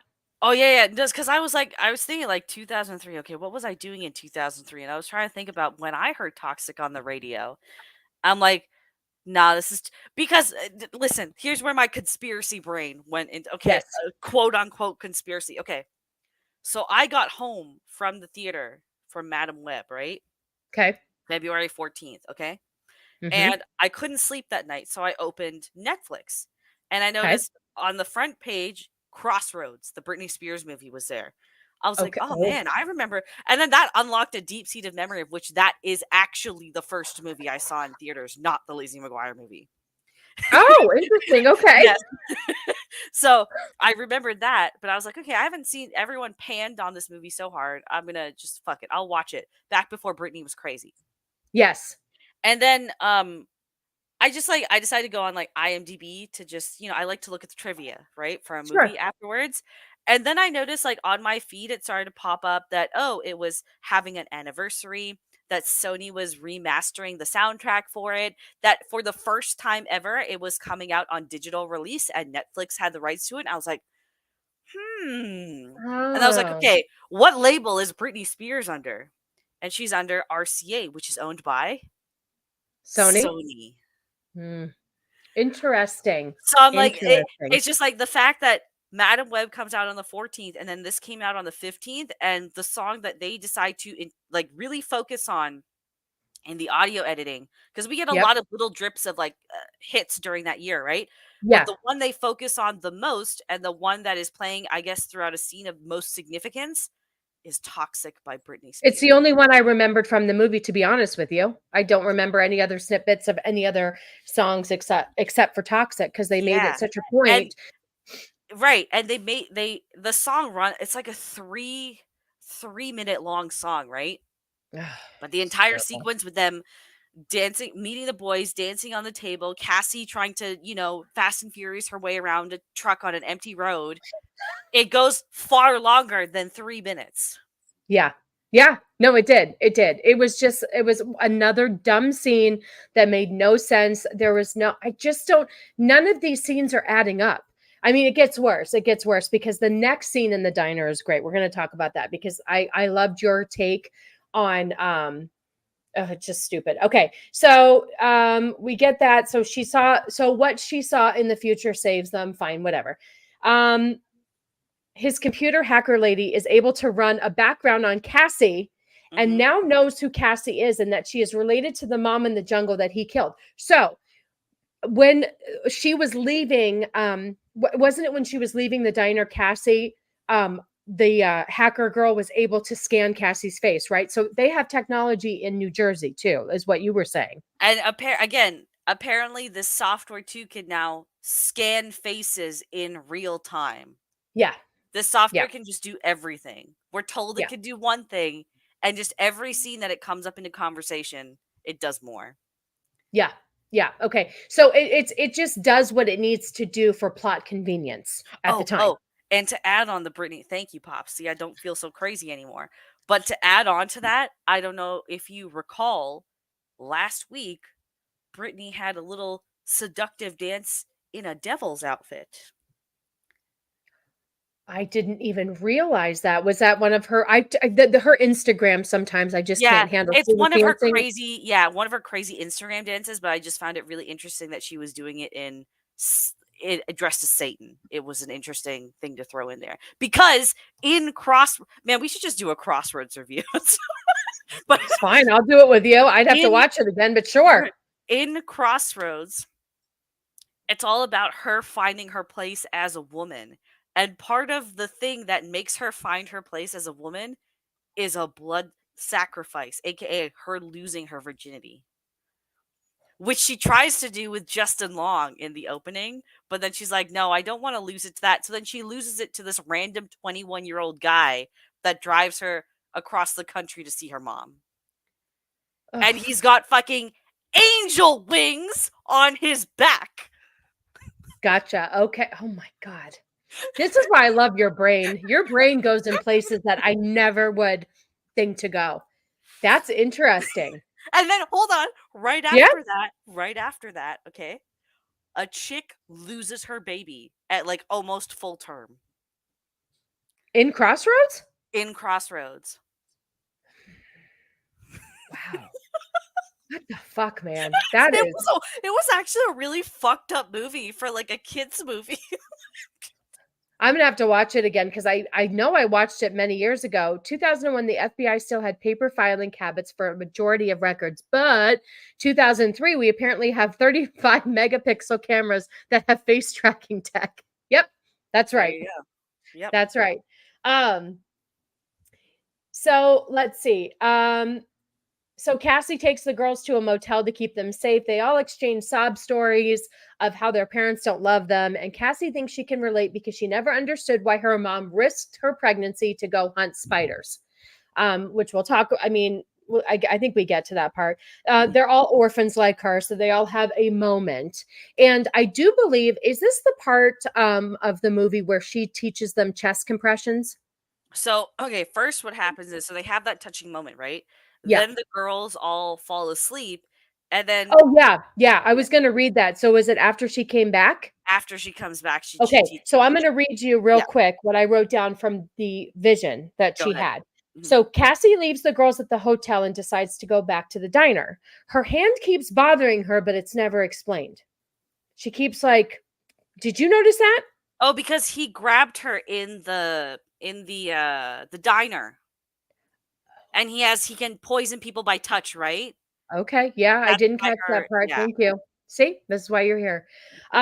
She arrives at the diner where she sees the crash aftermath. There's nobody there. There's just some crime tape. She walks right in. This is what I said. Her web shit starts circling around her, and she has an interaction with the fancy villain who tells Cassie why he's after the girls and why he wants to kill them. He tells Cassie these spider girls all have powers. Would you like to elaborate on that?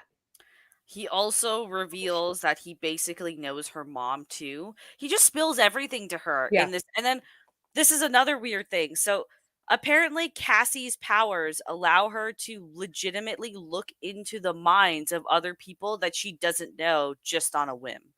Right, but he wasn't even there. Like, didn't she teleport him to the diner? No. See him? This all happened in her mind, basically. Oh, right. So, okay, you're right. Sorry. So, like, it's meant to be, because, like, when it first happened, I was like, okay, there's no way that, first of all, with these fugitives and everything, she's going to go back to a diner and there's no police there. Good point. Yes. Right? Yes. And then it is revealed that it's actually her in her mind, but it's not a premonition like she's been getting this whole time. Instead, it's telepathy. And she telepathically connects to this guy because, as we learn later on, like far too later on, everyone that's bitten by the spider is connected, past, present, future. But that still doesn't explain how being able to do that can make you alter parts of the past or the present. So, like, her seeing bad guy and him revealing everything it makes just as much sense as her going back in time and figuring out why her mother traveled to the jungle, and then her making up with her mom, which Right. again, at this point, like, we all know they're orphans, but in no way has it been indicated that Cassie hates her mom or has a vendetta against her mother. Right. You're right.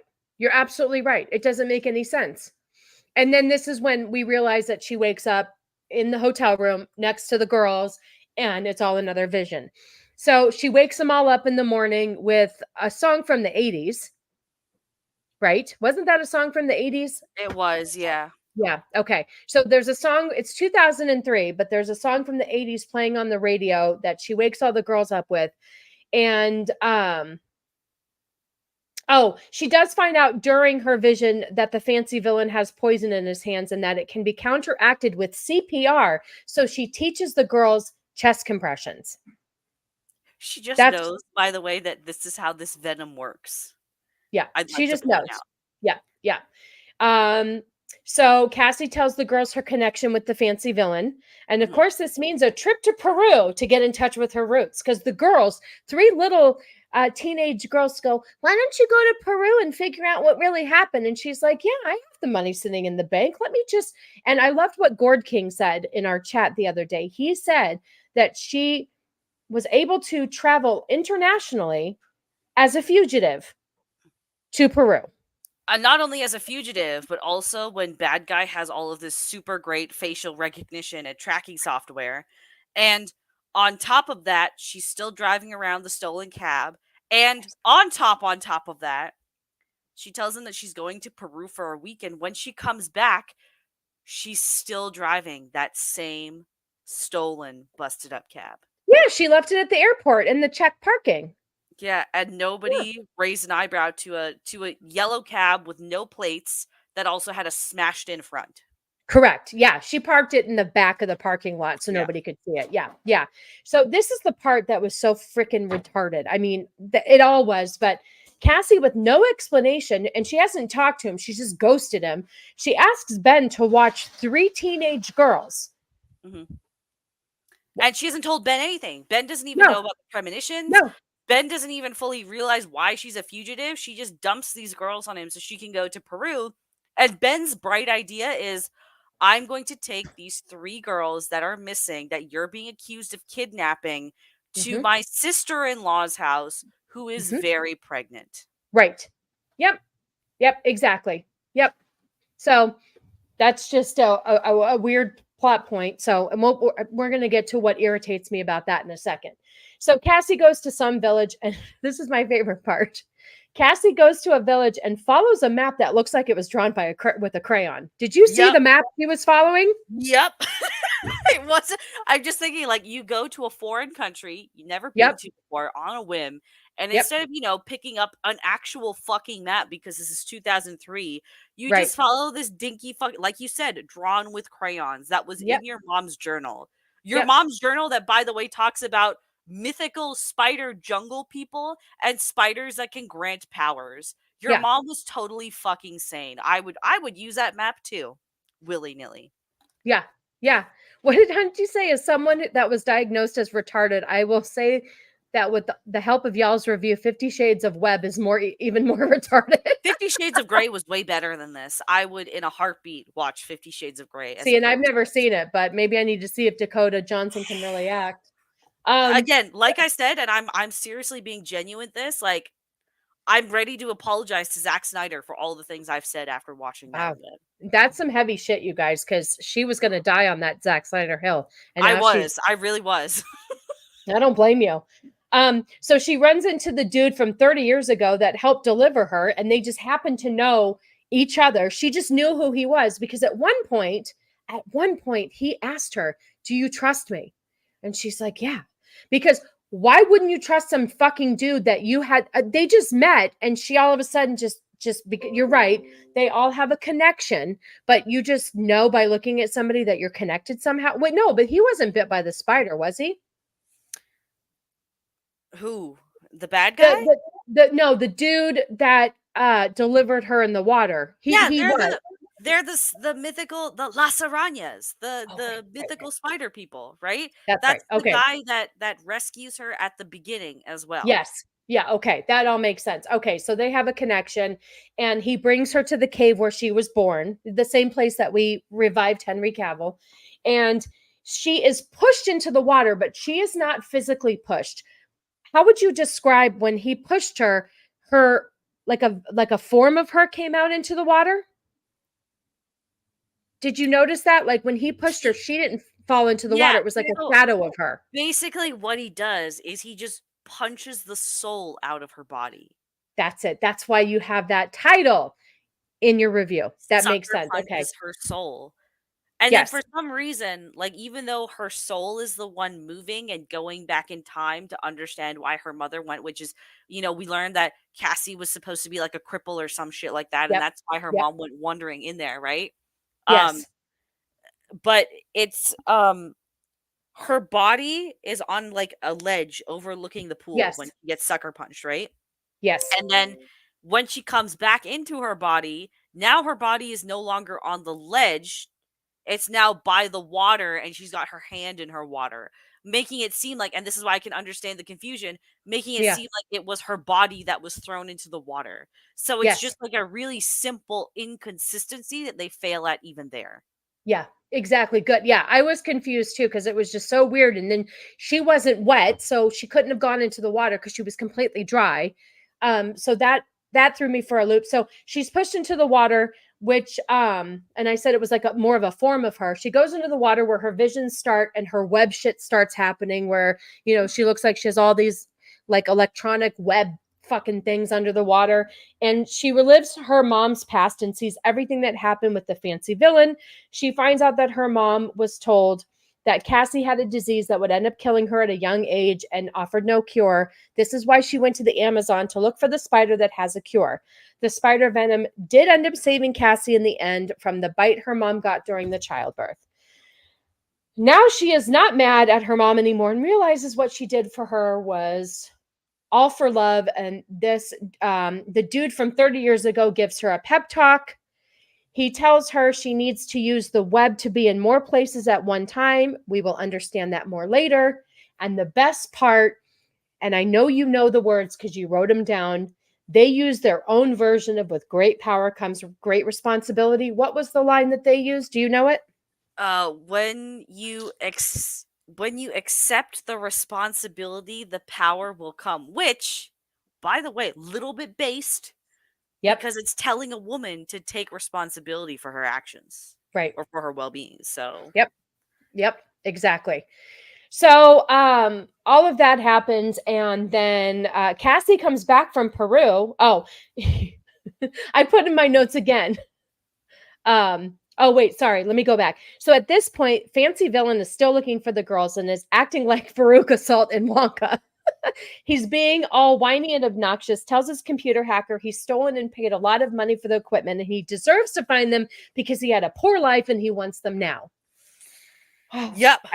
At this time, he's running around his apartment, still barefoot. We still don't understand why this dude doesn't want to wear shoes. Fine, whatever. So Cassie comes back from Peru, and Ben's sister has gone into labor. So instead of keeping the girls safe at home, we all take a trip to the hospital. Of course, one of the cameras on the street picks up one of the girls, and now Fancy Villain is on the move. Cassie arrives at the house, sees them gone, and has another vision of Fancy Villain going after the girls. Per plot convenience, an ambulance is responding to a call right next door so Cassie can steal the ambulance and become a NASCAR driver, as Vex likes to say. Which, by the way, I found a clip after this, which I posted in that group chat, but she actually learned how to drive a cab for this, which actually now makes a little bit more sense why they focus on it so hard. But they focus on it to the detriment of every other character. So when Ben is driving a car, first of all, he can't drive an ambulance. And then he fucks up driving even a basic car later on. Oh, that's right. You're right. Then the other man that we see actually drive an ambulance at the beginning of the film, the black guy, gets fucking T-boned. So it's almost like the only people that can drive cars in this universe are women. My God. This is why I love your fucking brain, because I didn't even make that correlation. You're absolutely right. It's so weird. And you know what really irritated me? I don't You made the pregnant woman get in the back seat of the car. You made her like. That's exactly what I was thinking. Like she pissed on the floor, man. They just calculated her contractions. Why would you put her into she needs to be in the front seat ready to get out immediately. Like, oh my God. Putting her in the back seat made plot convenience. Well, you know what? Given how bad Ben's driving is, maybe it was for the best. Maybe it wasn't. Well, it was, but also for plot convenience, you wouldn't be able to get a good shot of said black spider girl in the window. On the camera, yep. On the camera, and that's how Fancy Villain was able to find them, because the black girl was like looking out the window like this, like she'd never seen a street before. So, anyway, let's see. Cassie has a vision on how to save them, which includes, this is Vex's favorite part, driving the ambulance off what looks like a parking garage, but also through the side of a building into the air and knocking Fancy Villain out of the air. After, mind you, why does he jump? That's what I want to know. He was going to bash into. Listen, I don't know, but you did say that the traffic jam was pretty interesting. It was like one of the worst ones ever. And nothing happened for that traffic jam to happen. Yes, I caught it. Hacker girl was turning all the lights to green. Oh, okay. And everybody was going because she was. I saw that. That's the part I did pick up. She was turning the lights to green and causing chaos down there. So that he would intentionally, okay, that makes more sense. Okay, then the next point of contention is, so then bad guy wants to kill the 3 girls, right? I guess he wants to kill Dakota Johnson by default because she keeps foiling his plans. So is he now just a completely homicidal maniac then? Because he was going to throw a grenade at that car that would have killed like a dozen other people in that island. Yeah, he doesn't give a shit. Oh yeah. He'll do anything now except wear shoes. Now we have the girls out of his ass. He actually pulls a grenade out of his ass.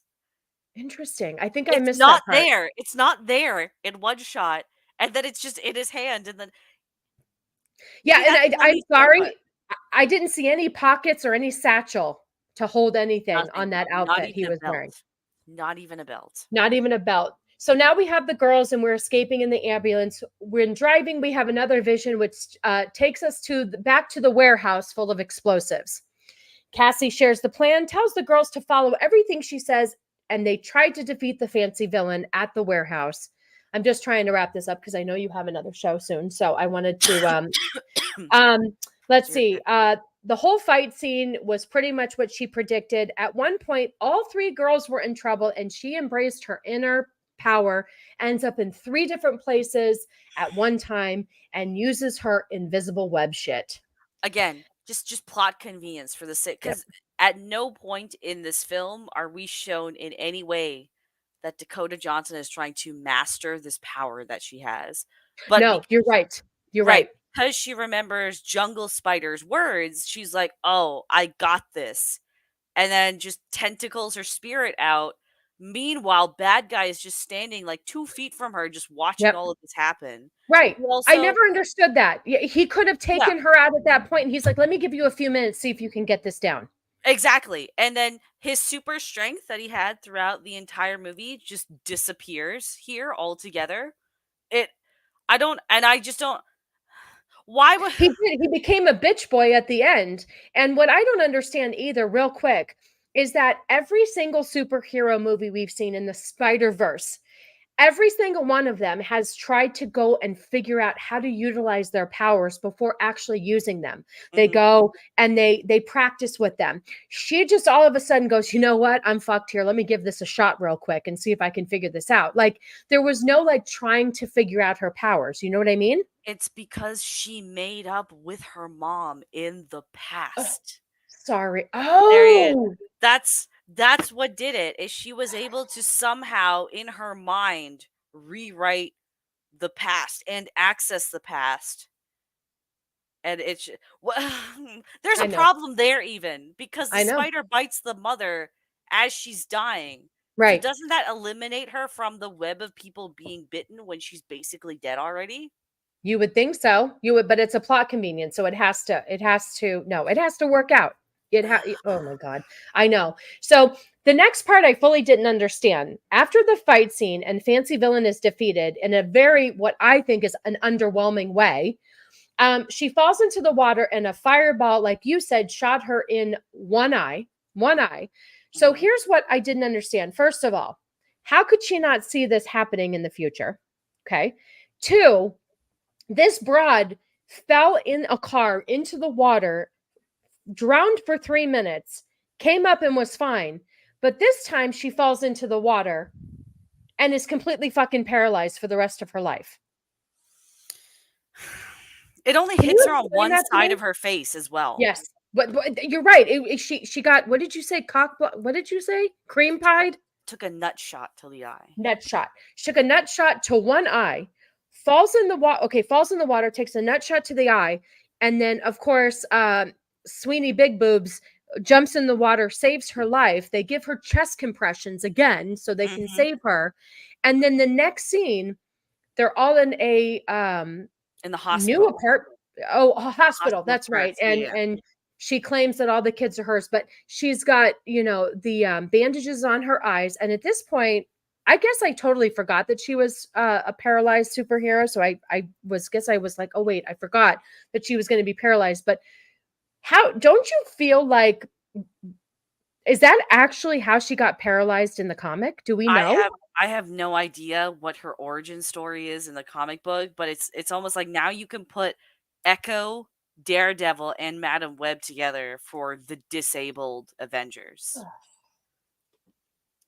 This is the start of it. I just don't understand. How could she not predict? How did she not see herself getting hurt? Well, I with mean, her premonition? to be fair, like I can kind of accept that one because every premonition that she has, it's of other people dying. So perhaps a limit to her power is seeing her own death, which would make sense to me. Okay, I'll give you that. Right? That's one thing they actually did right. Okay, makes sense. Yeah. But like I'm just wondering why she goes from being like, because again, it's made very obvious and intentional throughout the dialogue that she is not a person for family. She's not a person that favors motherhood. And somehow in the span of, I mean, the 2-3 days this movie takes place. Yeah. Now she's blind and injured in a hospital, but she's like, I have everything I need. And then now she's running like a child orphanage of her own, and she's okay with having kids at the end of the film. It's like another one of those things where I don't know why you even care about these girls as well. Like they use her paramedic background to try and like do the heavy lifting for the rest of the movie, so they don't have to actually, write a fucking script. But right. I just like, she doesn't even give a shit about Ben. Like Ben's trying to tell his whole like, I met the one, or like I want you to come to my sister-in-law's baby shower, and she doesn't give a shit about anyone. Right. So why, just because she sees these 3 chicks dying who are just annoying, they go dance on tables, they're loud, they scream at cops saying that they're being kidnapped, they don't help her with anything. Why would she choose to care about just because she's seeing them dying? You live in New York. I don't know. Maybe it's the whole orphan thing. I don't know. She was an orphan. Maybe you're right. It's not, it doesn't make any sense. You're absolutely right. I don't know. It doesn't. And then, oh yeah. So I said, the last scene in the apartment with the girl, she's paralyzed from the waist down in a wheelchair and blind. I mean, that's another thing. When she falls into the water, again, we see very clearly that she's gotten hit in the face, and that's the blindness, which doesn't make sense. But why is the rest of her paralyzed? How did that happen? She didn't get paralyzed when she fell down in the water in a car. She went down in a fucking car. She died for 3 minutes. Yeah. That's what I'm saying. That's why I don't understand that's how you get paralyzed. Oh, so what happened to you? Oh, I fell into the water and got cream pied in the eye with a fireball. And so now I'm completely disabled. I can't walk and I can't see. It just doesn't make any sense. Like that. I really would like to, if that is how it was written in the comics, I feel bad for that, because that is a shit story. And I would be pissed if that's how I got paralyzed, by falling in the water. So Gord's right. She died. Her mom died for nothing. She ended up blind and paralyzed. Facts. And she doesn't even procreate and carry on the bloodline. So end of the web bloodline right now. But there's in the shot where they're panning up to the window where she's sitting, someone actually did a scene by scene comparison on Twitter. They took that shot from one of the Spider-Man films. They actually recycled shots from that movie for this one. Of course they did. Why would they do anything of their own? Oh, because Right. everything they did was horseshit. I have to if you can find that, send that to me. I'd like to see the Well, comparison. That's interesting. no, it's not even a comparison. It's the exact same Oh. shot. It's the exact same shot. It's just like it's been the background's just been changed from nighttime to daytime, but it's the same one for one, the same shot. Dildo, we saw this because first of all, Vex is she's got her reasons. She has a movie review channel, which is why she did the fucking best review I've seen from her. We're gonna link that in the chat before we end the show. I saw it because I thought I wanted to do a formal movie review, and then it was so bad, and I started writing my script, and I said, fuck it, I'm not doing it. So we're doing it live here, but we saw it. But Vex and I both said the same thing, that after seeing this movie, it really does make you rethink what you want to review. And the fact that I don't even know, I mean, Vex is really good at this, so I think it suits her. But for me, I don't think watching movies like that are going to be shit are beneficial for me. I have to rethink the whole thing. Maybe I'll just see movies where I think I honestly, I'm not going to lie. I did this because I wanted it to help grow my channel. My other 3 reviews I did because I was very interested in. I was passionate about all 3 movies. I have a connection with them. So I think after seeing this and seeing me, in my opinion, I saw this for the wrong reasons.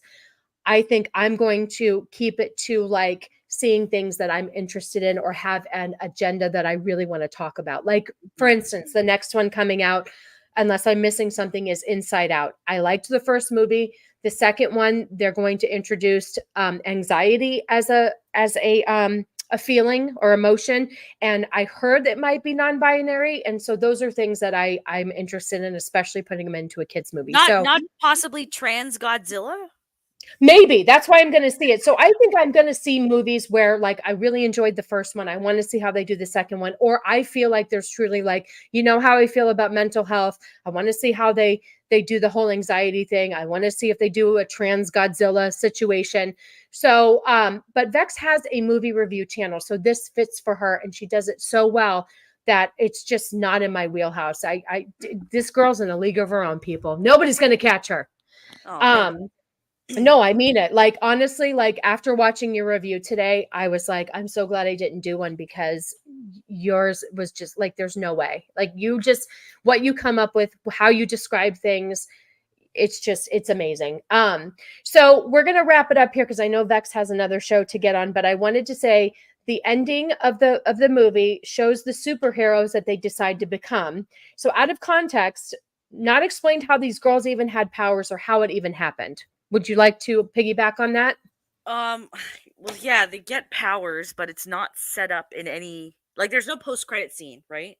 So there's No, there wasn't, because I asked Cannoli and he said that there wasn't, and so I left. Yeah, so there's no post-credit scene. Even Sony confirmed that there's no post-credit scene. But within the movie, there's still no setup for how they get the powers. But then in the final shot of the movie where they show them again in the suits, then you see Dakota Johnson behind them, and she's got normal eyes and she's using her ghost tentacles, right? So I think maybe it's more alluded that instead of them getting bitten, she basically like uses them like flesh puppets to go fight crime. Okay, either flesh puppets or she bites them on the neck and just gives her blood to them. Either way, I'm sure it's some sadistic. It was a sadistic ritual that none of us know about, and so let's hope there's a sequel so we can see how these spider girls get their powers. Tina says explanation online for her physical problems. She was originally stricken with, I can't say that word, myasthenia gravis, and was connected to a life support system that included a series of tubes shaped like a spider web. Oh, so she didn't get like cured, quote unquote. Because that's okay. So that disease there is what her mother went to the jungle for, to cure her of that. So she does get cured because the movie happens, but then she Right. goes back to being a cripple because she goes blind. Exactly. It still doesn't make sense. No, yes, she did love the role so much she fired her agent. It was awful. It was absolutely awful. Would you like to give this movie a rating, Vex? For the first time ever, I'm going to give this a 0 out of 10. Yeah. Like, there's actually nothing redeeming about this film. I gave Rebel Moon a 1 out of 10 because Yeah. I thought the soundtrack was at least a saving grace. Right. But Rebel Moon was a better movie, actually. Like, No, it was. It was. I agree. Like, it had also nothing going on and it was stupid and had all these consistencies, but at least it was trying to do something. This is the definition of content for the sake of content. This movie. Yeah, I don't understand, like, if you're okay, so you know what it's like to work days and days and days, hours on end, scripting and putting together, and you want to put out the best quality of something that you can. You want it to make sense. You want people. How does one write this and put this movie together and actually put it out there and go, yeah, this is good? Like, these people are delusional. I don't know what they're thinking putting this shit out. Like, That's why the AI thing would make sense. Because there's 5 writers attached to this script. okay. 5 people wrote this script. And the only thing I can think of is, like, during the strike thing, it's like writers are allowed to use AI and then their name is just attached to it because they're the one that, I guess, initiates the prompt. Gotcha. So all I can think of is maybe 4 out of 5 of those people just put in an AI prompt and this is how the movie came about. And then they just like put them all together and hope for the best. Maybe there was a little bit more like synergy or whatever with the elements, but it just, like, on the chopping room floor, it's a completely different movie. Gotcha. I don't even understand. Hold on. I want to put hold on one second. I want to do something real quick.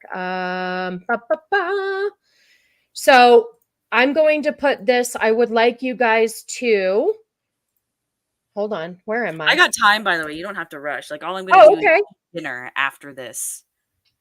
Okay, hold on. So I just put Vex's. Hold on a second. I'm going to do this real quick. Well, Thank you. Yeah, well, we're going to do something I learned how to do real quick. Here, we're live. Let me pause this. I don't want to hear myself. Where's my comment? Come on. I want to.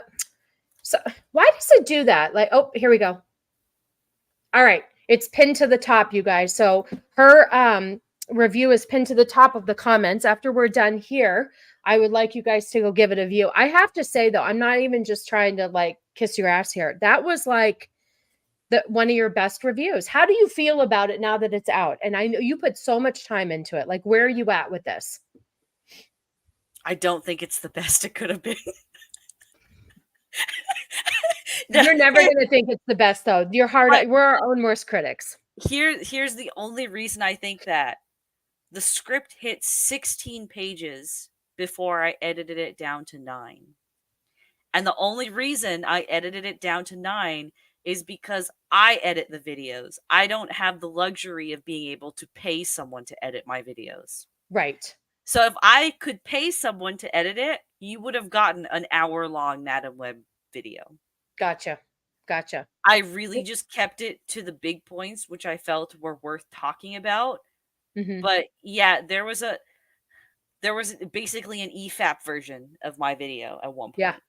Cannoli says he wants to watch it and just spend one Saturday afternoon just shitting on it with a group of people, because it was just, I mean, I think we did a really good job. This is why I'm so grateful that you joined me today, because I don't think I would have been able to do this alone, just because I think when you do something like this, sometimes it's more fun to talk about it with somebody else and get their impression, because you see things differently. Mm-hmm. And there was things that I missed. But yeah, I absolutely enjoyed your review, and thank you. It was really, really great. But I guess I usually keep my show at about 2 hours anyway. And so I don't think I'm going to talk about anything else. I think I'm going to save my Google Doc of stuff for next week.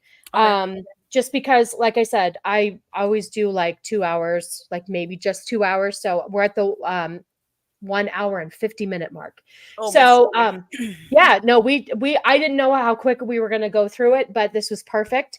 And like I said, I'll just save all this stuff that all of you guys send me. Can I just say thank you to everybody who sends me articles and fun stuff all the time? You guys really help me build my Google document. So I do appreciate when you guys think of me. When you see something nuts and you think of me, I appreciate you.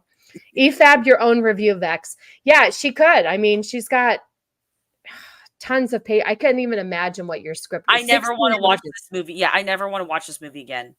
Like, on my life, I never want. I Like, don't I blame don't you. think you understand. Like, this really destroyed my soul watching this movie again and again and again during the editing process. You know what, though? You tend to get that way because I'll be honest with you, other than completely hating a lot of them, when you review a movie, like I never want to see The Little Mermaid, the redo again. I could care less about seeing Barbie and Wonka as well, because when you review a movie, you just see the review or the trailer so much.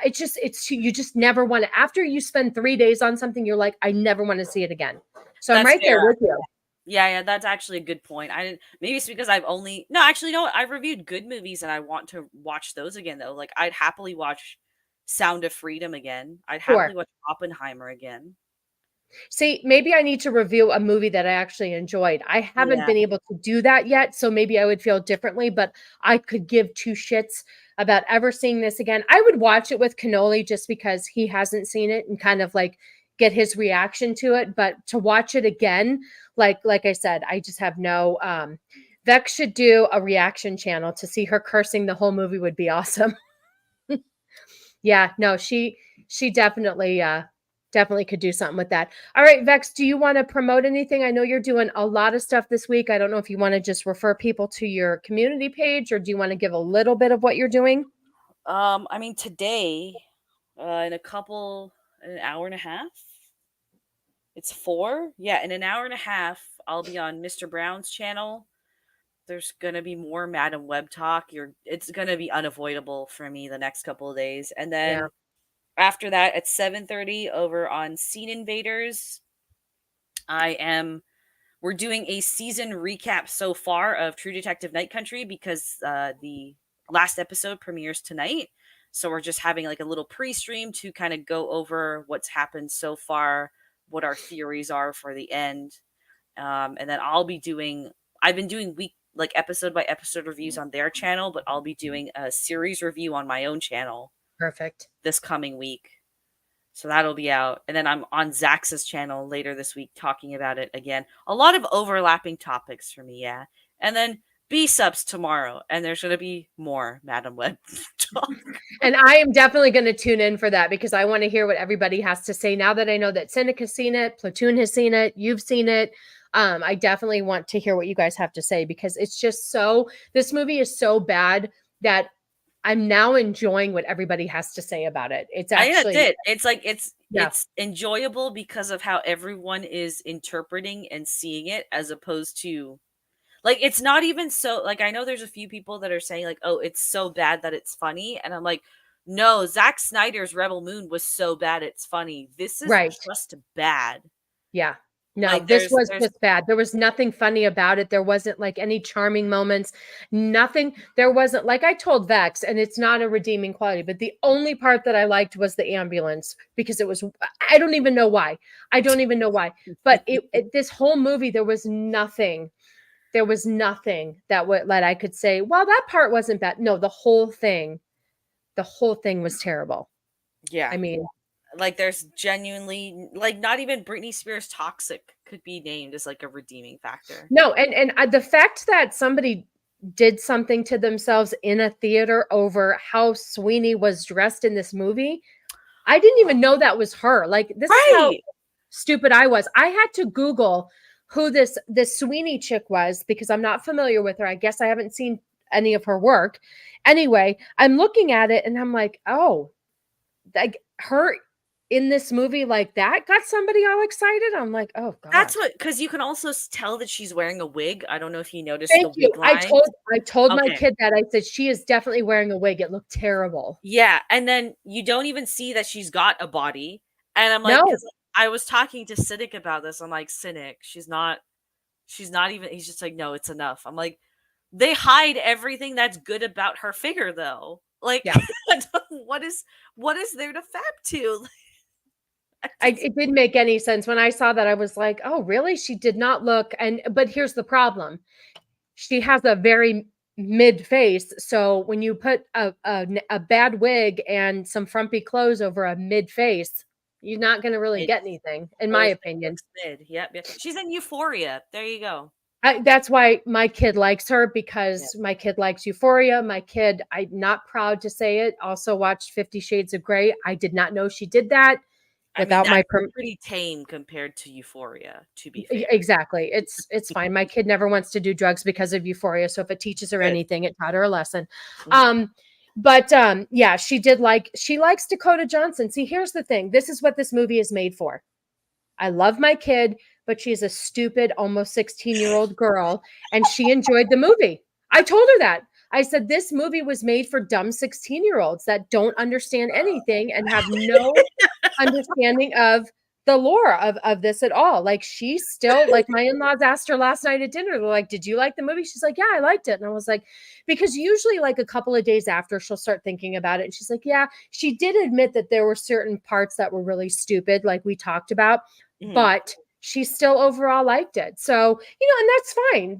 That's her opinion. But let's just say that's who's liking it. Dumb little girls who, I don't know. Memory. There you go. Fish brain audience a little bit. And I have that when it came to Deadpool. I'm still on the fence about that. Fucking love Deadpool. They're going to F it up. I know it. I'll probably review that just because I like that movie so much. So I think I'm going to keep my movie reviews to things that I'm really interested in. I had no business seeing this, but I did, and that's that. So did you want to plug anything else, my friend? No, that's just, I have too much coming up. So just I know. follow me on Twitter. Look at my community page. There you go. Yeah. Her community page is just about as long as her script was for Madam Web. So, so let's see. I'm going to plug a couple of things too. Oh, I made you spit your I am so sorry. I'm so sorry. I hope it was the Coke you're drinking and not the, okay. So a couple of things. Do we have, hold on. I would like to see, hold on. Jana, I want to put Jana's link in here. If nobody, I got to find her. The video's not on her channel yet, but you can just set it to premiere. So because I was looking for that as well earlier. Okay. All right. Well, let's see. I like to promote my friends. So Jana's, I think does Copa have a review coming out for Madam Web today as well? I thought Cannoli mentioned something. So I have no idea. Hold on. Let's go see Copa's channel real quick. Okay. Sassy, the shit your kid saw on the interwebs as a kid makes 50 Shades look like a oh yeah, he does at 6:30. Okay, you're a mod. You can drop it in the link, right? Or drop it in the chat. Oh yes, I can. Okay, here. Thank you. That means Jana must be right afterwards then. Okay, there we go. Oh, yeah, Cannoli's got it. There you go. Oh, Cannoli's got it. Yes, Jana does have a video coming out this evening. So it might I bet it's going to be right after Copa's review, and he's going to push everybody into Jana's. So everybody stay tuned for that tonight. Let's see. I am going to plug. So tomorrow night on MMM, they are reviewing District 9. I just saw this movie last night. And can I just say I'm on Team Alien? That's all I have to say. Team Alien. Human beings suck. You like the prawns. I like the prawns. Yes, I did like the prawns. Actually, I had something that looked like that last night. My lobster tail looked like prawns, because isn't that a prawn? Were you thinking about all the prawn prostitution during dinner? My God. Hey, Glenn, good to see you. You are certainly welcome. You are certainly welcome anytime. It's been a while since I've gotten to stream with my friends, so this was a good excuse too. I always love streaming with you, Sassy. So thank you. No, I was a little bit scared to ask because I knew how exhausted you were, and so I thought I would just shoot my shot and I shot it and you You know came. what? So I should have known that I wasn't gonna fall asleep at all. I'm just gonna be up till 9 or 10 at this point. I'm not sleeping. I don't blame you, babe. It's hard. It's hard when you just your adrenaline's running. There's so much, Oh, it's not even that. creativity. I just can't nap. I I don't know. nap I can't at nap all. either. I Yeah. can't nap either.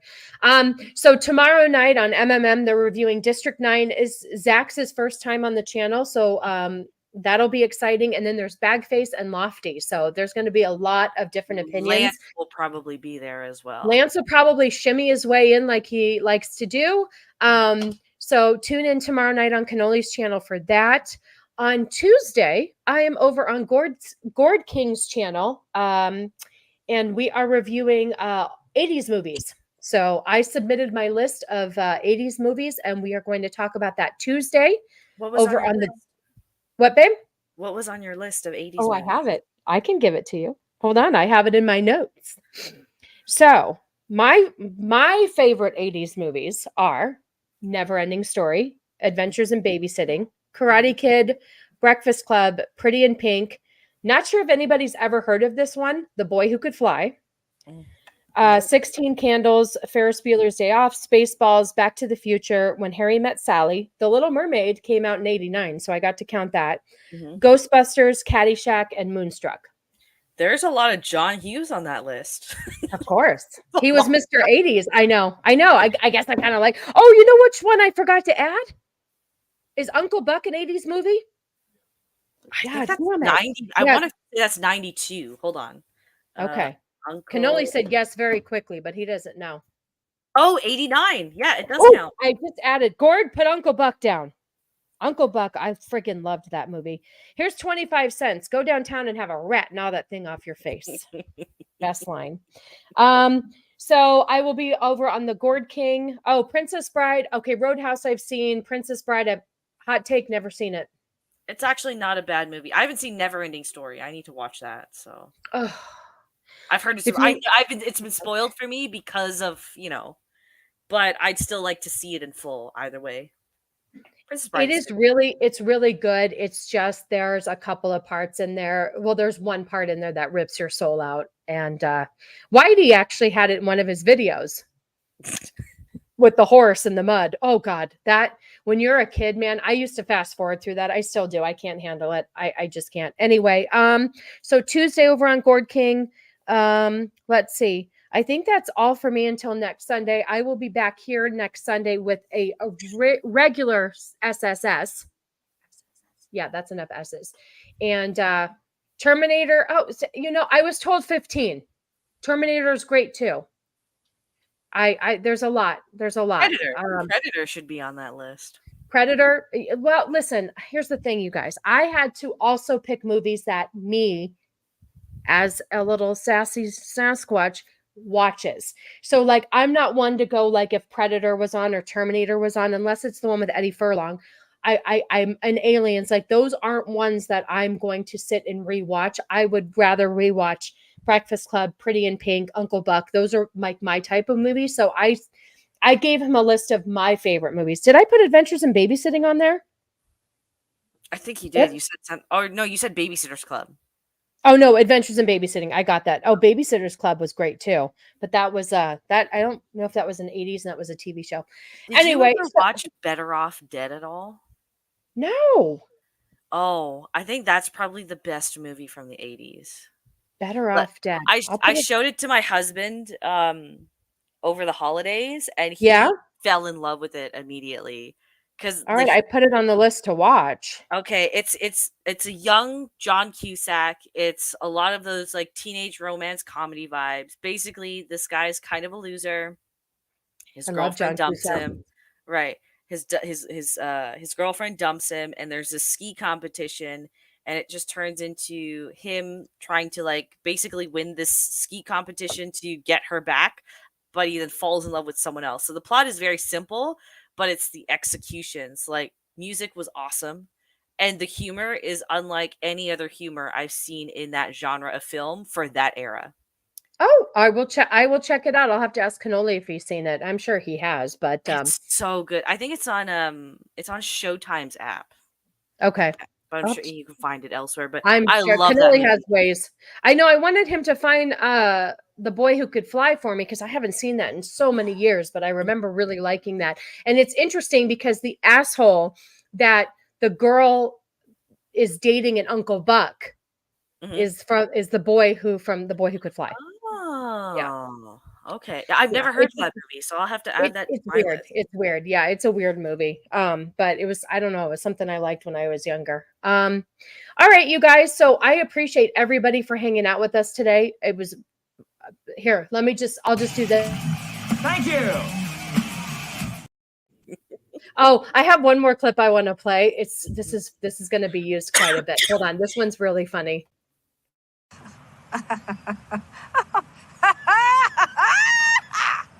These are dark times, John. Not that dark. What is that from? Oh my goodness. That's from Schitt's Creek, and Moira laughs without moving her lips, and she goes, "It's dark times, John." Because it's dark times in this world. Half the shit that I show, man, I tell you, it's dark times. All right, you guys. So thank you so much for hanging out. I appreciate every one of you. Thank you, Vex, for hanging out with me. I appreciate you even more. Pleasure. And we are going to end the stream now. And as always, stay sassy. And as Vex says, stay frosty, friends. And we'll see you all next time.